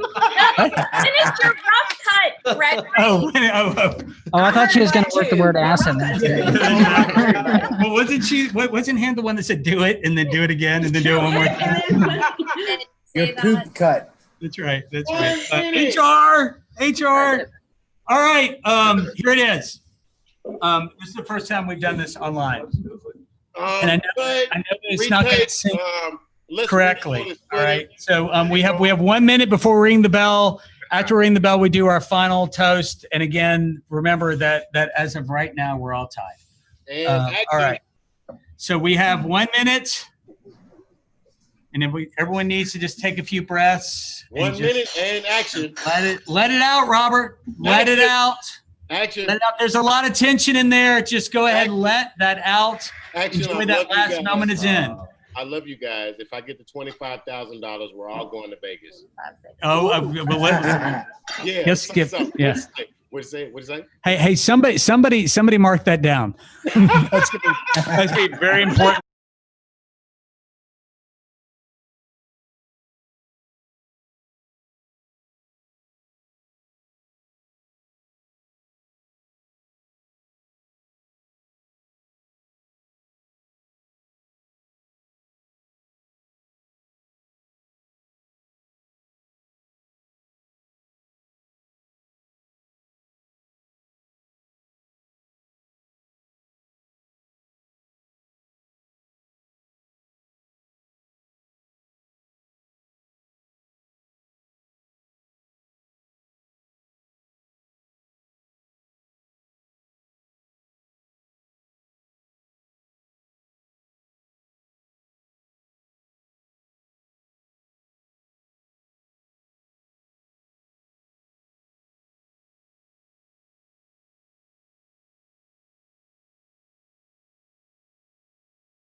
(2020's Louisiana Film Prize. Anyone who is on this call, anyone who is standing behind me has done the glorious work of creating a film. And so what we do is we do a toast at the film prize that really does celebrate the work, the spirit, the energy that you've created in doing what you've done in that endeavor. And so we raise our glass. Okay? And the first thing that we think about is we think about that moment that you created your film. And we say, I am the prize. I am the prize. This is worse than I thought it would be. All right, we're going to try this again. Gather yourself and say, I am the prize. I am the prize. Amen. All right, now what we're going to do, if you're with somebody hopefully somebody that you know in your comfortable bubble of non-COVIDness, you think about that idea that film is collaborative and that you need somebody and you need someone to help. And to, I believe it was Samuel's point earlier, you asked for that help, or it was Cam. And basically it is important that you have that help and that support, and you turn to that person and you say, you are the prize. You are the prize. You're the prize. And then you think about that collective thing, that thing that we're all going to do together, that thing that we're going to create, that ball of light, that ball of power, that ball of energy, and you say, we are the prize. We are the prize. And then 3 times, one more powerful than the other, one more spirited than the other, one more energetic than the other. We scream to the heavens because we have done something special that no one else has done, because you have created a film for the Louisiana Film Prize. We say Viva la Film Prize once. Viva la Film Prize. We say it twice. Viva la Film Prize. We say it 3 times. Viva la Film Prize. Ladies and gentlemen, thank you so much for everything you've done. Good luck, and may the prize be with you. Good night, everyone. We will see you on August 28th to announce the top 20. Chris Lyon, Felicia Kay, Tobias, thank you all for everything you guys did tonight. Take another shot! I love Robert. We love you, Robert. We love you, Brittany. We love you, Daniel. We love you, Lorna. We